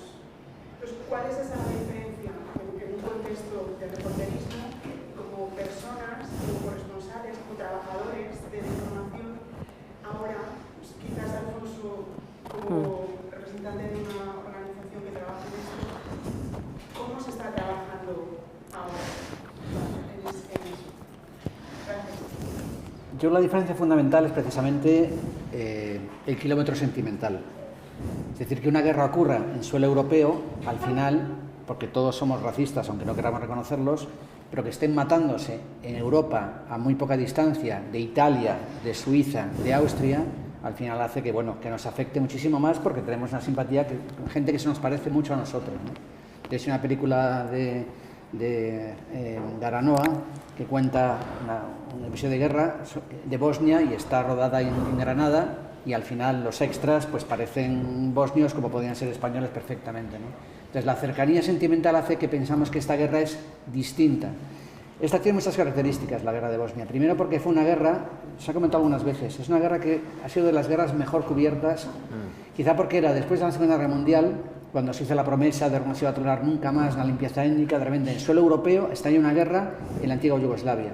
y está ahí, en nuestro patio trasero, ¿no? De repente eso hace que la gente se implique mucho más y la cobertura creo que fue en general exhaustiva. Por parte de España había siempre enviados especiales de los periódicos, de las radios, de agencias de noticias, de televisiones y la información que había era una información muy actualizada que no provocó ningún efecto ni en la Unión Europea, ni en la OTAN, ni en Naciones Unidas hasta cuando fue demasiado tarde.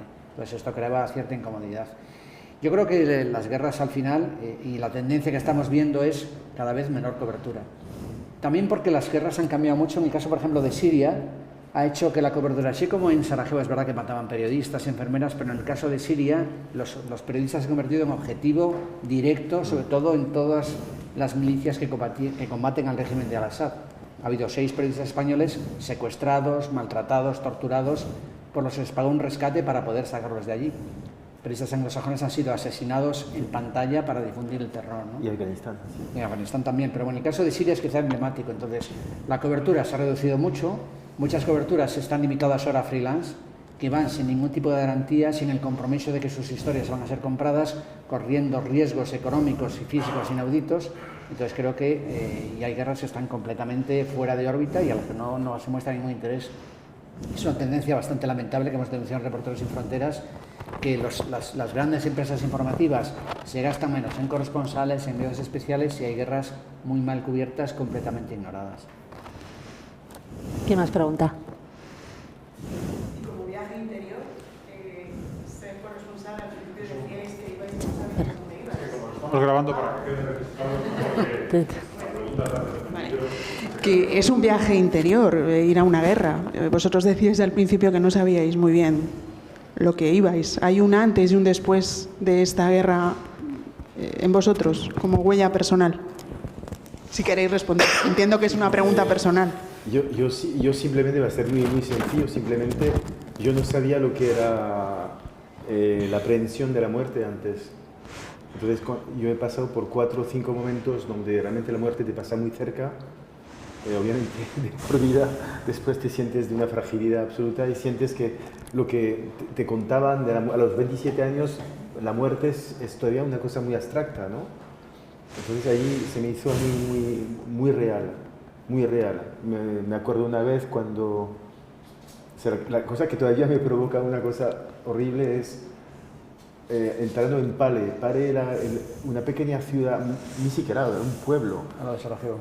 Al este de Sarajevo, y era el último pueblo controlado plenamente por los serbo-croatas, los serbo-bosnios. Exactamente, por Milosevic y todo el ejército. Y entrabas en Sarajevo varias rutas, pero una de ellas era por Pale, ¿no?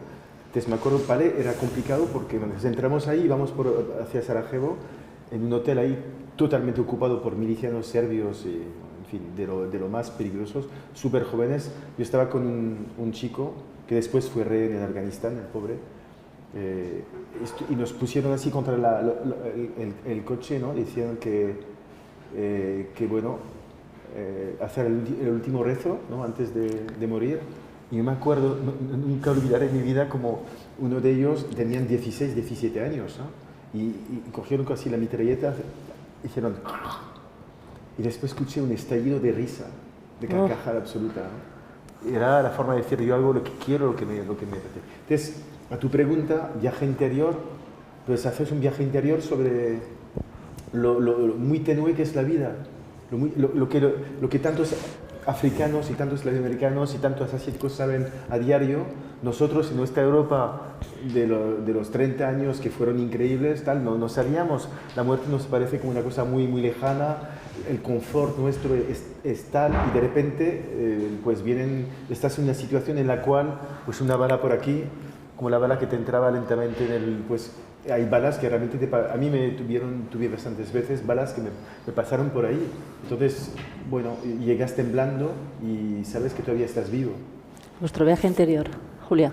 ¿Tuviste tú también tu propio viaje interior? Bueno, yo es que no tenía ninguna vocación de ser corresponsal de guerra, para empezar. O sea, simplemente tuve la mala suerte de encariñarme de una zona del mundo en la que se produjeron muchos conflictos y terminar cubriéndolos porque estaba allí, no por otra razón.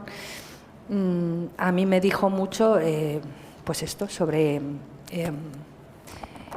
la maldad del hombre, ¿no? De qué manera, por razones, mitos y porque la propaganda machaca sobre esos mitos y tal, puede convertir a un ser humano normal en alguien monstruoso en cualquier lugar del mundo. Que pasara en Europa es una coincidencia.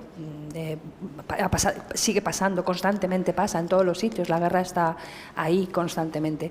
Ahora, tristemente encima, es más difícil de cubrir que nunca, con lo cual es más difícil de denunciar que nunca. Por ejemplo, tú antes has mencionado la llegada de los chechenes a Bosnia. Entre la primera guerra de Chechenia, que fue la que me tocó cubrir a mí, y la segunda, para cuando ya había habido una radicalización extrema de esa guerrilla, gente normal ya se había convertido en auténticos monstruos que después mandaron a los mandaron a batallones a otras guerras y formaron parte de las filas de los extremistas musulmanes. No lo eran en un primer momento. Es así. Entonces, nunca me ha gustado cubrir una guerra. Siempre he pensado que lo que tenía que contar era lo que le estaba pasando a la gente que yo tenía a mi alrededor, porque nuevamente lo que nosotros veíamos era lo que podíamos contar, llamando a nuestros vecinos, lo que nuestros vecinos nos contaban. Nuestro rango de acción no era el de hoy. Creo que también eso significa que las coberturas de entonces eran quizás más genuinas, contábamos más verdades, quizás nuestra visión era limitada, pero al menos era más genuina, y hoy es muy difícil distinguir entre toda esta basura que se mezcla con la información qué es verdad y qué es mentira, ¿no? Alfonso. Pero sí, sobre la maldad humana, esto fue lo más... Bueno, claro que es un viaje interior, y si no te cambia es que algo ha variado en tu capacidad, porque no puedes... Yo recuerdo algo que he repetido muchas veces. Yo conocí a Corinne Dufka en Sarajevo, una de las grandes reporteras gráficas que cubrió la guerra de Bosnia y la guerra en toda Yugoslavia durante muchos años. Después coincidí con ella en África, y ella me contó que un día, acompañando a una patrulla británica, llegaron a una casa de campo, abrieron una trampilla y había 4 mujeres muertas, 2 adultas y 2 niñas, con los ojos abiertos en el último momento cuando las mataron. Y ella se puso a hacer fotos de forma automática, sin sentir nada, y entonces se dio cuenta que tenía que irse. Tenía que volver a Nueva York, tenía que volver a cargar su capacidad de sentir compasión por los demás para poder trabajar honestamente, ¿no? Si una guerra no te deja huellas, que al final no puedes contar bien. Lo cual también es una distancia complicada, porque tienes que mantener una distancia que te permite sentir compasión por el dolor, pero no hasta el punto de resultar incapaz de hacer fotos o de contar una crónica, ¿no? Pero hay algo que creo que es más importante, y es algo que no enseñan en las facultades. Hay cierta fascinación mítica por lo que es un enviado especial, un corresponsal de guerra. Yo nunca me he sentido corresponsal de guerra, pero creo que lo que no se enseña en las facultades es que cuando te asomas al dolor y cuando te asomas a la maldad, esto te va a cambiar para siempre. Y vas a arrastrar con eso toda tu vida. El miedo, estampas espantosas que no le quieres pasar a nadie y que van a acompañar para siempre. Y eso va a ser parte de tu equipaje vital y va a configurar tu forma de estar en el mundo. Entonces ese dolor te va a cambiar por completo. Tienes que manejarlo, cada uno busca la manera. Creo que casi todos los que hemos estado cubriendo conflictos extremos, al final, sin saberlo, hemos tenido shock postraumático y lo hemos lidiado como hemos podido. Ahora es algo que ya se estudia y que se trata y tal, pero muchos enviados especiales han sufrido este shock postraumático y al final, bueno, han lidiado con ellos. Hemos soñado con ello y lo hemos manejado como hemos podido, ¿no? Pero es algo que te va a acompañar siempre, esa capacidad, ese dolor, ese sufrimiento extremo y el ver qué cosas somos capaces de hacer en situaciones extremas. Es algo también que a nadie se le aconseja. Cuando estalla una guerra, y una guerra civil especialmente, es cuando asoma tu verdadero yo. Y de repente te das cuenta que un vecino que parecía muy sociable y muy amable es capaz de cometer atrocidades inauditas, o al contrario, por no matar, prefiere que le maten a él, o es capaz de unos actos de compasión y de heroísmo increíbles, ¿no? Entonces, mejor no descubrir que a lo mejor tienes un nazi dentro y está ahí dormido y la guerra lo despierta. Bueno, aparte de esas reflexiones de Alfonso, sí, ahora os las doy, las tiene recogidas en un libro, que él nos lo va a decir, ya os lo digo yo, de diarios y sus crónicas de guerra, que son maravillosas. Espera, ¿veo una pregunta o es solo un apunte rápido a lo que nos dice él? Sí, adelante. No, ahora que os escuchaba, 2 cositas muy rápidas. Si creéis que Europa está libre de esto, o si, por el contrario, exageramos. Se utiliza el término balcanización, a veces hasta en España, que produce un cierto pasmo, y yo no sé si eso es exagerado o no. Y después fue una guerra muy bien cubierta, como habéis contado, sobre todo respecto a ahora, en cantidad, porque había bastante gente cubriéndolo. Yo recuerdo que minutaba entonces en la tele, el Hotel Hilton, la Avenida de los Francotiradores, en silencio, era una cosa muy impactante en las cabinas de edición. Pero si con el paso del tiempo, hace ya 30 años, ¿no? 30 años del principio, sí. Si con el paso del tiempo pensáis que se contó bien. Que se contó bien. ¿Quién responde? Yo paso a... Esta que dura que paso a... Yo reconozco que no, prefiero no contestar eso porque me faltan elementos, conocimiento, experiencia y prefiero no contestar, no sé con el tiempo, el paso del tiempo. Yo quería decir algo sobre lo que decía Alfonso, dos apuntes. Cuando estás en una guerra como ese tipo de guerras, no hay espacio para lo que no fuera ni la cobardía ni el heroísmo. Una misma persona puede ser héroe o cobarde y tú mismo, en una familia, cuando te atacan, te conviertes en un héroe o un cobarde cada día. Y un tipo cruel o despiadado o justamente capaz de compasión. No hay espacio para otra cosa. Y a esto quería enlazar con el punto 2, que igual os puede interesar saberlo. Yo lo que descubrí también en esa guerra es que por parte de los reporteros que estaban ahí, porque había gente que llevaban ya muchas veces en otros conflictos antes y que iban a quedarse mucho tiempo en conflictos después, gente freelance o gente... Yo lo que pude percibir, y algo que me acechó aquí casi a mí y casi me entró y no me entró, es que cubrir una guerra, por esto mismo de que no existe otra cosa que cobardía y heroísmo, es tan prodigiosamente intenso lo que vives, que es una droga dura de un nivel que no puedes imaginar. Yo nunca me he metido heroína, esas cosas, pero de verdad es de una adicción, puede llegar a ser de una adicción. Yo veía a la gente que estaban conmigo, a ver cuándo está el último muerto, dónde estaba no sé qué, y se veía en ellos como al día siguiente eran incapaces, a pesar de la dificultad, del miedo a morir, volvían pero en serio lo primero que querían es volver. Yo me acuerdo el momento en que en mí mismo, hablabas de viaje interior, me acuerdo en mí mismo un momento sentí que podía caer y podía seguir después de este año y medio que me quedé, y algo en mí dijo, es tu último viaje porque la próxima vez o vas a morir o te vas a convertir en drogadicto. Quería hacer esta pregunta. No quiero que se quede sin responder su pregunta, de todos modos. O sea, no he podido contestar esta pregunta. Lo siento. ¿Quién se atreve? Bueno, yo sí creo, a toro pasado, que esto que has dicho del el héroe y el cobarde, ¿no? Las dos cosas, que asumí que tenía que hacer unas cosas que si me preguntaras hoy, pero tú harías esto, te diría ni loca. Primero, porque quedarte o no quedarte. Quedarte en Yugoslavia cuando va a empezar el ataque, o van a empezar los bombardeos, que no sabes cuánto van a durar, fueron muchos meses, o irte con el resto de los españoles, ¿no? Con el convoy de repatriación. La primera decisión ya es difícil, porque a ver cómo explicas luego tú esto a tu familia. Yo me quedé, te digo, a toro pasado, digo, qué loca. Después ir al refugio o si es que te dejan entrar los serbios, ¿no?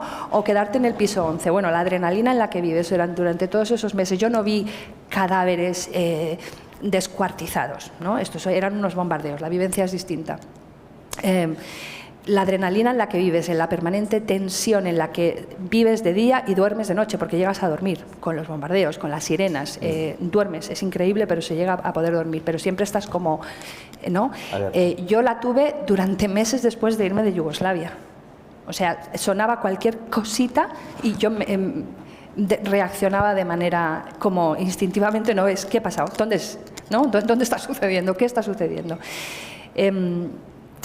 Sí, no te sé describir, pero creo que nosotros, mi principal recuerdo es que si nosotros nos íbamos para unos bombardeos que apuntaban ser como la traca final de los Balcanes, de alguna manera es como ya el desahogo final. Los serbios son malísimos, vamos a atacarlos del todo, vamos a destruir el país entero para que no les quede ninguna capacidad de destruir nada más a ellos. Teníamos una responsabilidad muy grande éramos 2 españoles nada más en la agencia F. El resto era personal yugoslavo. Si nosotros no nos quedábamos, dejábamos a los yugoslavos cubrir eso, no tenía mucho sentido, ¿no? sí, pese a que nuestras familias sufrirían, ¿no? El hecho de que nos quedábamos y nos quedábamos. Y luego, además, había una responsabilidad añadida, que me parece oportuno decir, porque siendo de alguien que está permanente en el lugar, y hasta que llegan los enviados especiales, que en el caso de la guerra mal llamada de Kosovo, ¿no? Por Kosovo, diría yo, tardaron más de un mes, porque Milosevic no les dejaba entrar. Todo lo que se contó y se escribió por radio, por televisión y por escrito en español, lo contamos nosotros. Esa responsabilidad es grandísima. ¿Y cómo te vas a ir? ¿No? Ahí lo dejo. Bueno, voy a intentar contestar brevemente. Digo desde Belgrado, claro, lo que contó. ¿Se entiende? He conocido a algún periodista español que padecía precisamente esta especie de adicción a la adrenalina, y de hecho, no voy a decir un nombre, pero acabó muriendo en la guerra. Él era incapaz de vivir en Madrid porque parecía que el estado natural era precisamente estar asomado al horror y contarlo permanentemente, y era una especie de adicción. Y le pasa a unos periodistas que no saben ya vivir, y muchas parejas estallan por eso, porque lo normal para ellos es estar siempre al límite. Yo creo que sí fue una guerra encubierta. Creo que había información espléndida en muchísimos periódicos extranjeros, españoles, radios y televisiones, y los políticos tenían información de primera mano y se sabía que decidieron no actuar por motivos de todo tipo, pero que había información, creo que muy ecuánime, muy profunda. Es verdad que a veces un poco sesgada hacia Serbia, pero en general había cobertura, porque yo recuerdo que en el país estaba Mirjana Tomic escribiendo desde Belgrado y se intentaba contar un poco, hacer una visión lo más panorámica posible, ¿no? Y después, respecto a lo que decías, la referencia a lo que ocurre en España. Yo he conocido hace unos años a Boban Minic. Boban Minic fue periodista de la televisión de Sarajevo, que estuvo emitiendo durante prácticamente todo el cerco. Él consiguió mandar a su familia a Cataluña y vivía en el Ampurdán, y él se quedó en Sarajevo, y de hecho tiene la voz rota porque le daban muy poca agua durante el día y se pasaba horas transmitiendo y tiene las cuerdas vocales rotas. Y hablando con él, él decía que cuando estaba en Sarajevo y veía que la guerra estalló en Eslovenia y después en Croacia, decía, bueno, esto en Sarajevo nunca va a pasar. Porque en Sarajevo vivimos lo que decía François, ¿no? Vivimos aquí, de hecho celebraban las fiestas ortodoxas, católicas, judías, musulmanas juntos, porque eran, en fin, la condición además musulmana de Bosnia fue como pasaba a muchos judíos en Alemania. Se dieron cuenta que eran judíos porque los nazis les convirtieron en judíos y muchos no tenían ninguna práctica. En Bosnia ha pasado. Eso ha cambiado ahora. De repente ha aflorado, pues eso. Cuando uno les tiene que exterminar y al final le nombran bajo una descripción étnica religiosa, eso se acaba exacerbando, ¿no? Y Boban me decía, no pensábamos que esto iba a estallar aquí. Yo no iba a matar a mi vecino serbio, no iba a odiar. Y de repente decía, y cuando esto después volvió a Cataluña y veía en el Ampurdán, cuando estas pasiones se exaltaban, empezó a tener miedo de que en España, esto exacerbándose con la cuestión identitaria por encima de todo, en vez de decir, no, aquí no hay armas, aquí está la guerra civil, que es una especie de recordatorio de lo que pasó. Bueno, nunca sabes. Cuando exacerbas la identidad por encima de todo y buscas argumentos, acabas convirtiendo al otro en enemigo, acabas convirtiendo a los otros en alguien que no merece vivir, como lo he visto en Ruanda, que los tutsis eran cucarachas que había que exterminar. Bueno, pues, cuando eso se desata, de repente a lo mejor lo inimaginable ocurre. Tenemos dos vídeos de dos periodistas, pero si hay alguna pregunta antes, me gustaría que la formularais. Sí, adelante. Yo querría abundar sobre lo que dice Alfonso. A mí me pasó, tuve esa misma sensación terrible, porque recién llegada de los Balcanes y entonces estoy en España y empiezo a escuchar lo que escucho y me suena tan parecido. Entonces todavía no se había desatado el conflicto catalán. Quiero decir que era el vasco. Los discursos me sonaban muy parecidos, los mitos y la insistencia en ellos me sonaban muy parecidos. La falta de empatía y la distancia se puede agrandar y puede pasar en cualquier sitio. Ahora tenemos un nuevo conflicto en España. Yo siento que los discursos son muy parecidos y los seres humanos también lo somos. Entonces, no sé, si no hubo control allí, ¿por qué suponemos que aquí podría nunca desatarse un conflicto? Yo dejo la pregunta, porque no tengo la respuesta. La pregunta que... Sí, dos tenéis, ¿no? Cuando has hablado del montenegrino que escondiste y demás, aunque no pudieras hacer una noticia en el momento claramente porque a lo mejor podría tener consecuencias para él o ella, ¿lo hiciste a posteriori? ¿Pudiste escribir sobre esa persona? A ver, no solamente podía tener consecuencias para él y para su familia, sino también para mí, porque estamos cubriendo un conflicto y lo primero que sucede es que se implanta una censura de guerra. Hay toda una cantidad de información que está estrictamente prohibido difundir. Entre otras cosas porque estaríamos dándole objetivos a la OTAN, le estaríamos diciendo cómo atacar o dónde atacar o cuáles son las debilidades de la parte serbia para facilitar sus ataques. Entonces, tenemos que ir con mucho tiempo hasta para contar que deja de haber autobuses. Tenemos que tener cuidado porque efectivamente a partir del principio empezamos a caminar. Todo lo que hacemos es distancias caminamos para ir a cubrir las cosas porque es muy difícil conseguir un transporte, porque la gasolina está guardada para el ejército. Vemos objetivos militares tapados en parques, por ejemplo. Evidentemente no lo podemos contar. Vemos que lo que están haciendo los serbios para protegerse o para esconderse y no lo podemos contar, naturalmente. Al final dices, bueno, ¿esto es censura? ¿Me estoy censurando? Bueno, no, estoy permitiendo que una oficina siga abierta porque hay muchísima otra información que sí se puede contar y que es relevante contar. Y lo más importante es seguir en el sitio y que no te echen. Entonces, en el caso del amigo al que escondimos en casa, no, yo durante la inmensa mayoría de años de profesión y hasta muy recientemente que he hecho por primera vez trabajos en primera persona, siempre he guardado celosamente todo lo que tuviera que ver conmigo para la esfera privada. Nunca lo he escrito en ningún formato, en ninguna situación. Sí, adelante. Bueno, primeramente agradecer la realización de estas jornadas y de la cercanía con los profesionales. Yo como estudiante de periodismo, al hilo de lo que ha soltado François, de sentarse con personas con Kalashnikov, etcétera. Y abro una pregunta para los teques, que es cómo es sentarse con esas personas, cómo las encuentras y sobre todo en qué momento comprendes que es hora de levantarse. Porque, por ejemplo, yo actualmente vivo en Algeciras, el campo de Gibraltar es una comarca que periodísticamente creo que tiene mucho jugo y por X o por Y pues conoces a gente, por ejemplo, que trafica con estupefacientes o...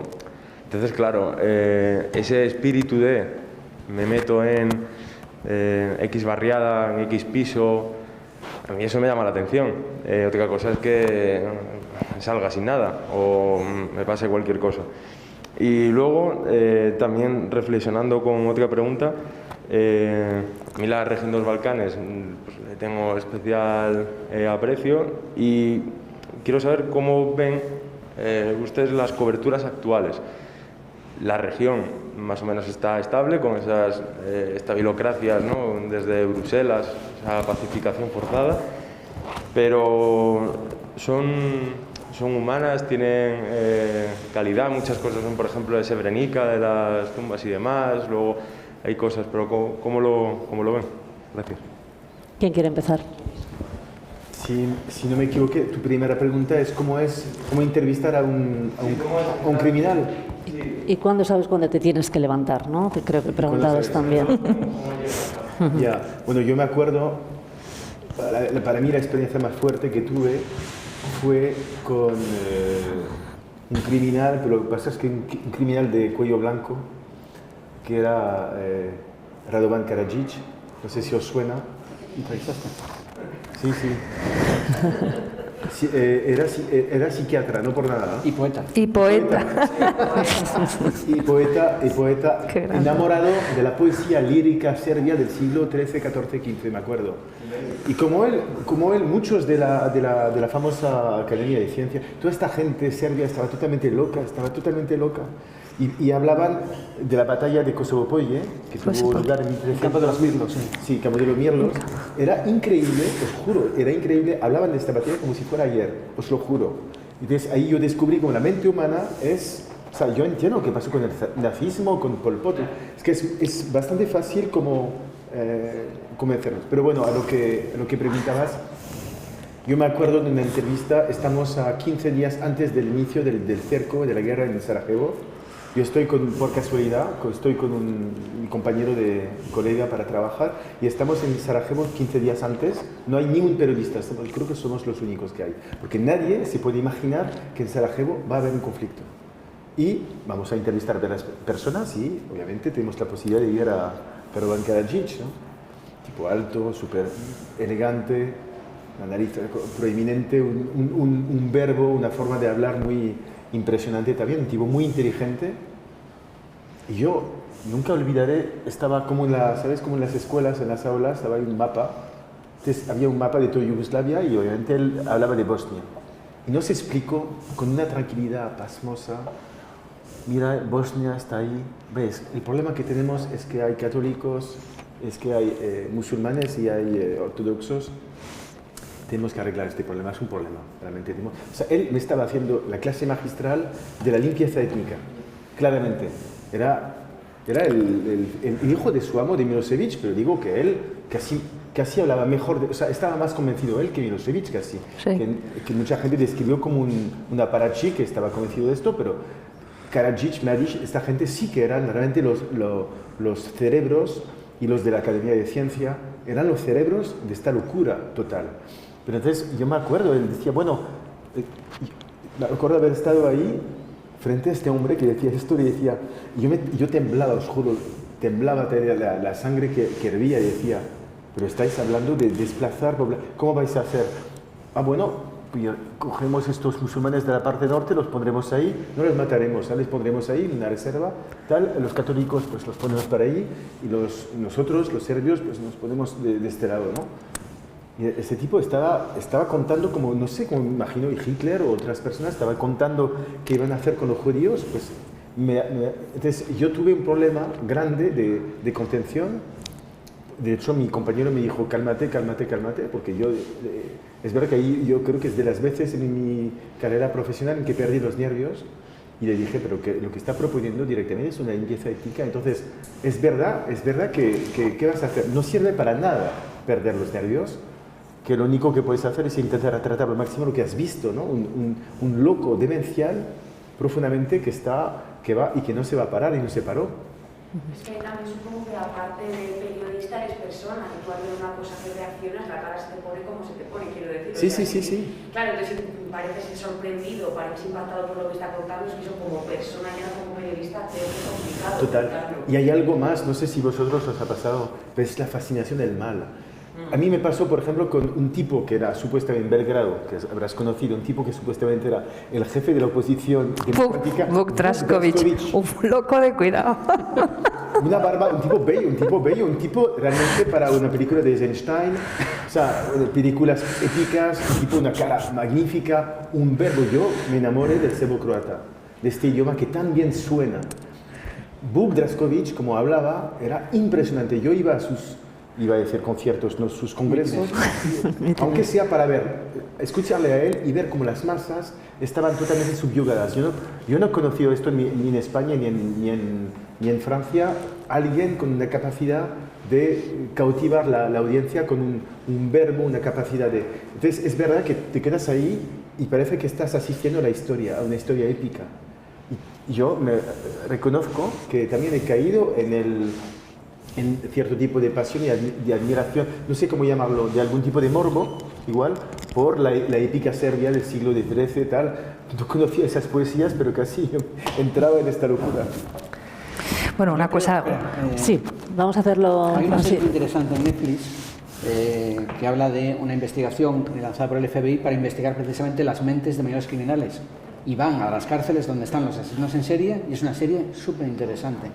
Por supuesto que plantea dilemas morales, pero creo que hay que entrevistar a los asesinos, no para justificarlos, sino para intentar entender la mente humana. Yo, del tipo más peligroso al que me he acercado, es Jonas Savimbi, el líder de UNITA, de la guerrilla angoleña, y bueno, fue muy complicado llegar a él porque estaba en territorio y además fue vía Moscú y tal, y bueno, en una entrevista pues alguien responsable de crímenes atroces, aunque casi dábamos miedo, Ogato, que era su lugarteniente, que más le veías un tipo también exquisito, elegante y tal, y imaginabas estrangulando él mismo con sus manos a un enemigo porque tenía esa especie, la verdad que daba un poco de miedo, pero bueno, creo que un periodista tienes que acercarte, y hacerle las preguntas pertinentes, serlo bastante hábil como para dejar las preguntas más incómodas al final, pero tienes que planteárselas. Y bueno, el hecho de que la entrevistes no estás justificando, tienes que plantear las preguntas aunque sean dilemas, pues eso, dilemas morales radicales, pero creo que hay que conocer precisamente, en fin, si tienes la posibilidad de entrevistar a Hitler, pues ¿por qué? O a Stalin, ¿por qué no? Lo cual no quiere decir que eso blanquee su propia biografía. Y esas son las preguntas que tienes que hacerle a pesar de estar hablando con, en fin, con una encarnación del mal. Es verdad que sí los notas, la maldad esa la notas. Drašković, que fue el primer personaje al que entrevisté en Belgrado, con esa elegancia. Buk significa lobo, ¿no?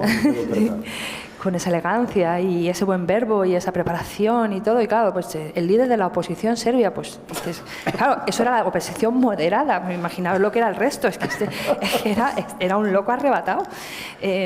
Obviamente, después de los años transcurridos era normal que los líderes de la oposición se convirtieran en eso, pero es que en la oposición radical era Šešelj, que era un auténtico pirao, era un salvaje.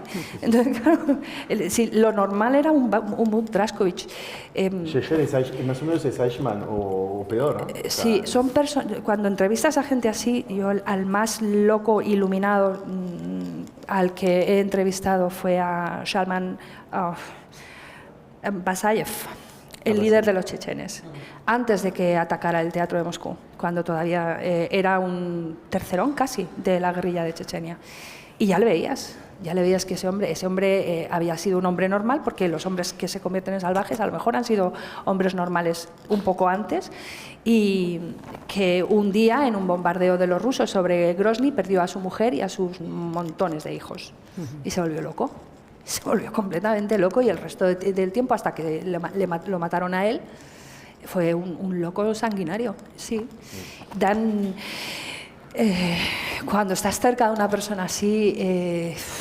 Bueno, como decía Alfonso, hay que ponerles un poco en tu papel y el intentar... Lo tienes que hacer, porque estás ahí, tienes que contarlo lo que está en esas cabezas, y tienes que explicar que la locura está ahí, que viene y que es grave. Y por lo menos se supone que es nuestro papel, al menos antes, era intentar contar lo que pasaba, porque sirviendo como un elemento de denuncia, para despertar conciencias, para que hubiera actuaciones políticas. Luego, a lo mejor no tuvimos tanto éxito los periodistas en ese sentido, pero se tardó mucho. Nos queda muy poquito tiempo. Si hay algo rápido, luego os doy la palabra, pero no quiero que terminemos sin escuchar. Les he pedido también que nos envíen 2 reflexiones a Gervasio Sánchez, que, como hemos visto, él ha ido muchísimas veces a Bosnia. De hecho, está ahora mismo en un viaje ahí en los Balcanes, ya no un viaje como periodista, pero también acompañando a muchas personas a que conozcan el país. Y también a Enrique Serveto. Enrique Serveto fue en la última parte de la guerra también. Él era entonces corresponsal en Moscú.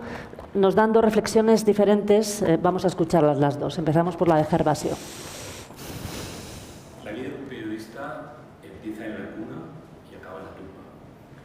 En la cuna, cuando uno quiere ser periodista, y en la tumba, cuando se muere. Incluso la vida del periodista transcurre después de la muerte. Es decir, un periodista es recordado, incluso cuando se muere, por sus trabajos. Si sus trabajos son de referencia, será un periodista de referencia. Si hace trampas y se descubre que se haya muerto, su prestigio quedará totalmente colapsado. Por eso os recomiendo que no hagáis trampas, que no tengáis prisa por llegar a un momento determinado, y que cuando uno busca en este oficio la calidad, acaba siempre encontrando el camino. Os voy a poner algunos ejemplos de cómo hay que resolver a veces situaciones complicadas. En diciembre de 1992, el periodista Alfonso Armada y yo estábamos en Sarajevo a punto de entrevistar a una mujer violada. Entrevistar a mujeres violadas, cosa que yo he hecho durante una parte de mi carrera, es una práctica muy difícil, muy complicada. Primero porque estás hablando con alguien que ha sido arrasada en sus derechos, ha sido pisoteada en sus derechos. Y segundo, porque en las guerras, en los conflictos, a veces, más de lo que nosotros nos creemos, te pueden dar un gato por liebre. Es decir, que puede haber un montaje. Recuerdo que Alfonso y yo nos planteamos cómo íbamos a hacer la entrevista. En evidentemente, hacer una entrevista en la que no se utilice un lenguaje provocativo ni preguntas peyorativas. Hay que ser muy cuidadoso, pero por otra parte tienes que intentar en el testimonio llegar a la conclusión de que la historia es verdadera. Llegamos a la conclusión también de que si no estábamos seguros de que la entrevista era real, no la íbamos a publicar. Recuerdo que nuestra encantadora traductora, que nos había hecho unos grandes trabajos, nos había ayudado a contar historias en Sarajevo con las bombas, eso contamos. Y hubo un momento durante la entrevista de una gran tensión. Estamos hablando de una entrevista que duró 1 hora, en la que nosotros intentábamos hacer las preguntas, la mujer, se llama Leila, lloraba, a veces no podía responder, pero era importante tanto para las autoridades bosnias, sanitarias y del hospital donde estábamos, como para nosotros, que la historia cuajase con historia de denuncia. Ella estaba allí porque después de ser violada se quedó embarazada, estaba a punto de abortar. Su marido no lo sabía. Y gracias a un vecino, en un barrio controlado por los serbios, había dado la violación a su hija de 15 años. Entonces, hubo un momento en que nos dimos cuenta de que esa entrevista era real cuando ella nos contó qué estaba pasando en ese momento, en el momento preciso en que llegaron los paramilitares serbios, entraron en su casa y la tumbaron al suelo. Nos dimos cuenta, me acuerdo que Alfonso y yo nos miramos y nos dimos cuenta de que teníamos la historia de verdad. Si hubiéramos tenido cualquier duda, tanto Alfonso como yo, jamás la hubiéramos publicado. Por eso insisto en que cuando alguien tiene una historia que no es verdadera, no se puede publicar. No se puede publicar porque efectivamente si te descubre te quedas sin carrera, te caes con todo el equipo, como se suele decir vulgarmente. Recuerdo una periodista muy conocida que hizo trampas en un país que no voy a nombrar, que se inventó una historia de mutilados por minas cuando en realidad no eran mutilados por minas. Y finalmente hubo una investigación y se descubrió. Ella se defendió mintiendo a su medio, diciendo que la culpa la tenía el traductor, cuando el traductor era el mejor traductor que había en el país de origen, incluso hablaba perfectamente español. Pero ella no quiso admitir que se había equivocado.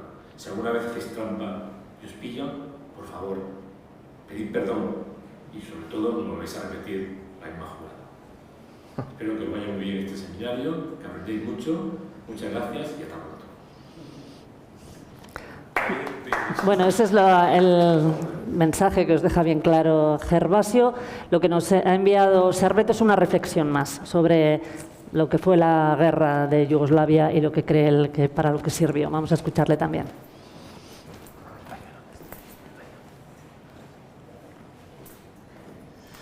Cuando estalló la guerra en la antigua Yugoslavia, yo era corresponsal del diario ABC en Moscú, así que no la viví directamente, pero sí de una forma muy concreta, porque seguíamos obviamente la evolución de los combates y del enfrentamiento fratricida, y también en el ambiente estaba la posibilidad de que la Unión Soviética, en plena descomposición, pudiera caer en el mismo infierno de la guerra que habían caído en la antigua Yugoslavia. Me viene a la cabeza la frase de Mitterrand en el Parlamento Europeo en Estrasburgo, cuando dijo que el nacionalismo es la guerra, y es así. Eso es lo que vimos en la antigua Yugoslavia. Por el tiempo me tocó ir a la cobertura del último conectazo de aquel conflicto, que fue el de Kosovo. Estuve viendo la llegada de los refugiados que huían de las acciones de los serbios en Kosovo y cruzaban la frontera hacia Macedonia. Vi también hasta qué punto eso desestabilizó a ese pequeño país también muy complejo. Y creo que desde entonces he hecho una docena de coberturas en Kosovo, que es un país lleno de gente pues muy interesante, pero en el fondo creo que han tenido que elegir la peor de dos opciones, porque creo que no tenían de todos modos ninguna opción buena. El resumen de todo esto pues es que la Yugoslavia que conocimos podría ser ahora mismo un país importante dentro de la Unión Europea y es solamente ahora un amasijo de medio estados, porque ni Bosnia ni Kosovo acaban de tener entidad, ni la propia Serbia ha hecho un viaje que le haya servido para nada, sino todo lo contrario. Pues os voy a dejar, ahora me sale ya la periodista de televisión que soy y entonces les voy a meter mucha prisa. Tenéis un minuto cada uno de vosotros para hacer una conclusión antes de que retomemos por la tarde la siguiente mesa, ¿vale? Como conclusión, François. Conclusión muy rápido, un titular que decimos siempre. ¿Cómo concluir? Justamente lo que las últimas palabras que acabamos de escuchar, ¿no? Que el fracaso que ha sido todo esto. Y no sé, a mí lo que más me ha impactado es lo que ya dije, es que lo maleable que somos y la capacidad de ponernos en la cabeza cosas tan inverosímiles y absolutamente locas. Y para terminar, justo antes del minuto, a ver si digo, es los criminales de guerra, las mentes más locas, necesitan un relato. Todas tienen un relato, eso lo pude comprobar. Yo me acuerdo en un barco un día, entrevistamos a un criminal de guerra y él estaba contento después de haber contado. Cada uno necesita contar lo suyo. Cuidado con los relatos que se montan. Alfonso. Hay una pregunta que se quedó sin responder, era cómo está Bosnia hoy en día. Y la verdad que es un país imposible y con un desencuentro entre la población y las autoridades.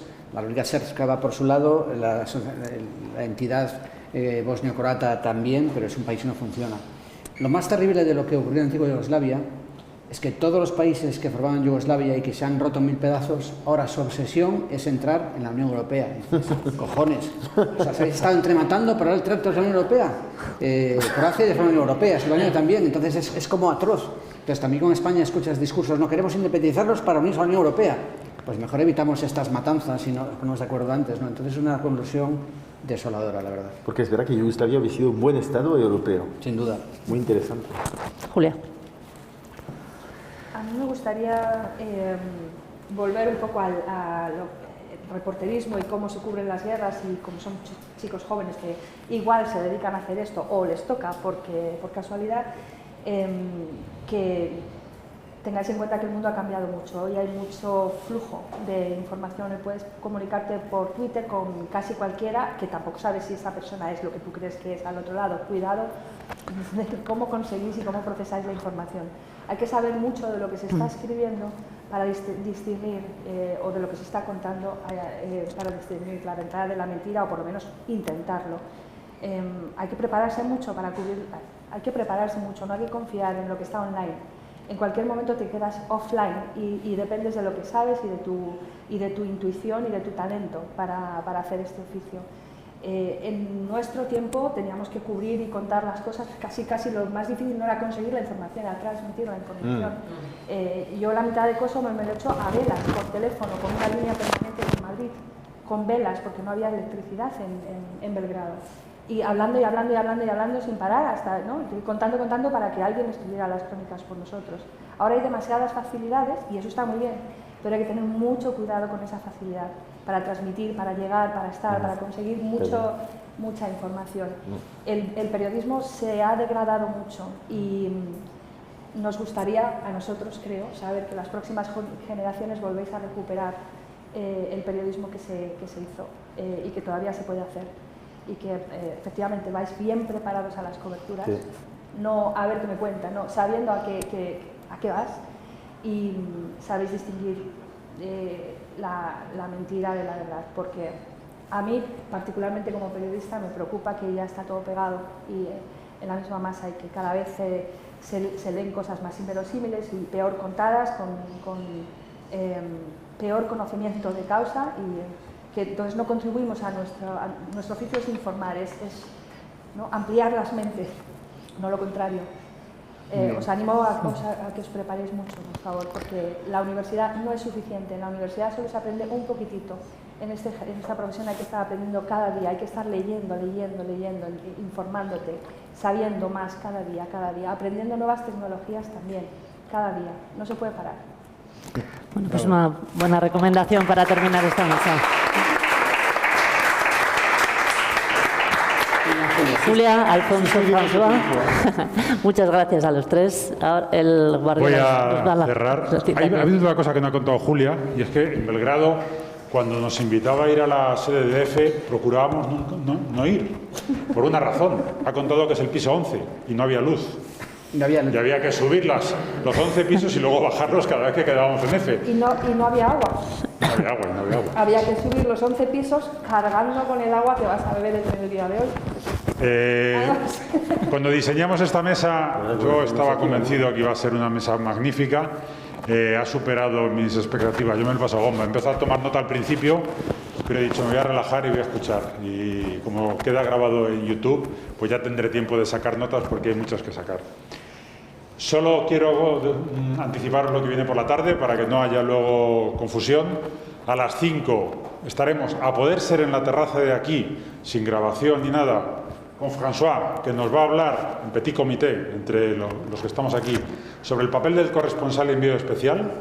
Sobre todo es muy de que participéis vosotros, los alumnos, de que le preguntéis el trabajo de un corresponsal de Francia en Madrid, pero también de cómo organiza, pues a lo mejor cómo cubre Portugal o cómo cubre cualquier otro destino. Eso será a las 5, de 5 a 6 menos cuarto. De 6 menos cuarto a 6 y media, Miguel Ángel de la Fuente, que es el propietario de todos esos artefactos, aquí, en esta sala. El de la foto. Y de la foto. Es él. Aquí en esta sala, con vídeos que he traído del cerco de Sarajevo y otras coberturas, os va a contar un poco la perspectiva de la imagen del reportero gráfico, también muy participativo. Él tendrá vídeos, pero lo importante es que entre todos saquemos conclusiones de dónde hay que poner el ojo en la cámara para contar mejor una historia. Y luego ya en torno a las 7, o sea, después de Miguel Ángel haremos una pequeña pausa. Vendrá Nacho Carretero, yo haré una breve presentación y él, en un formato similar a TED Talk o algo parecido, 15-20 minutos, va a hablar del ojo del reportero. Yo ya daré alguna clave de por dónde va a ir y luego él lo va a contar mejor que nadie. Espero que estéis contentos, somos pocos, pero como decía un amigo mío, pocos pero escogidos. Nos vemos después de comer.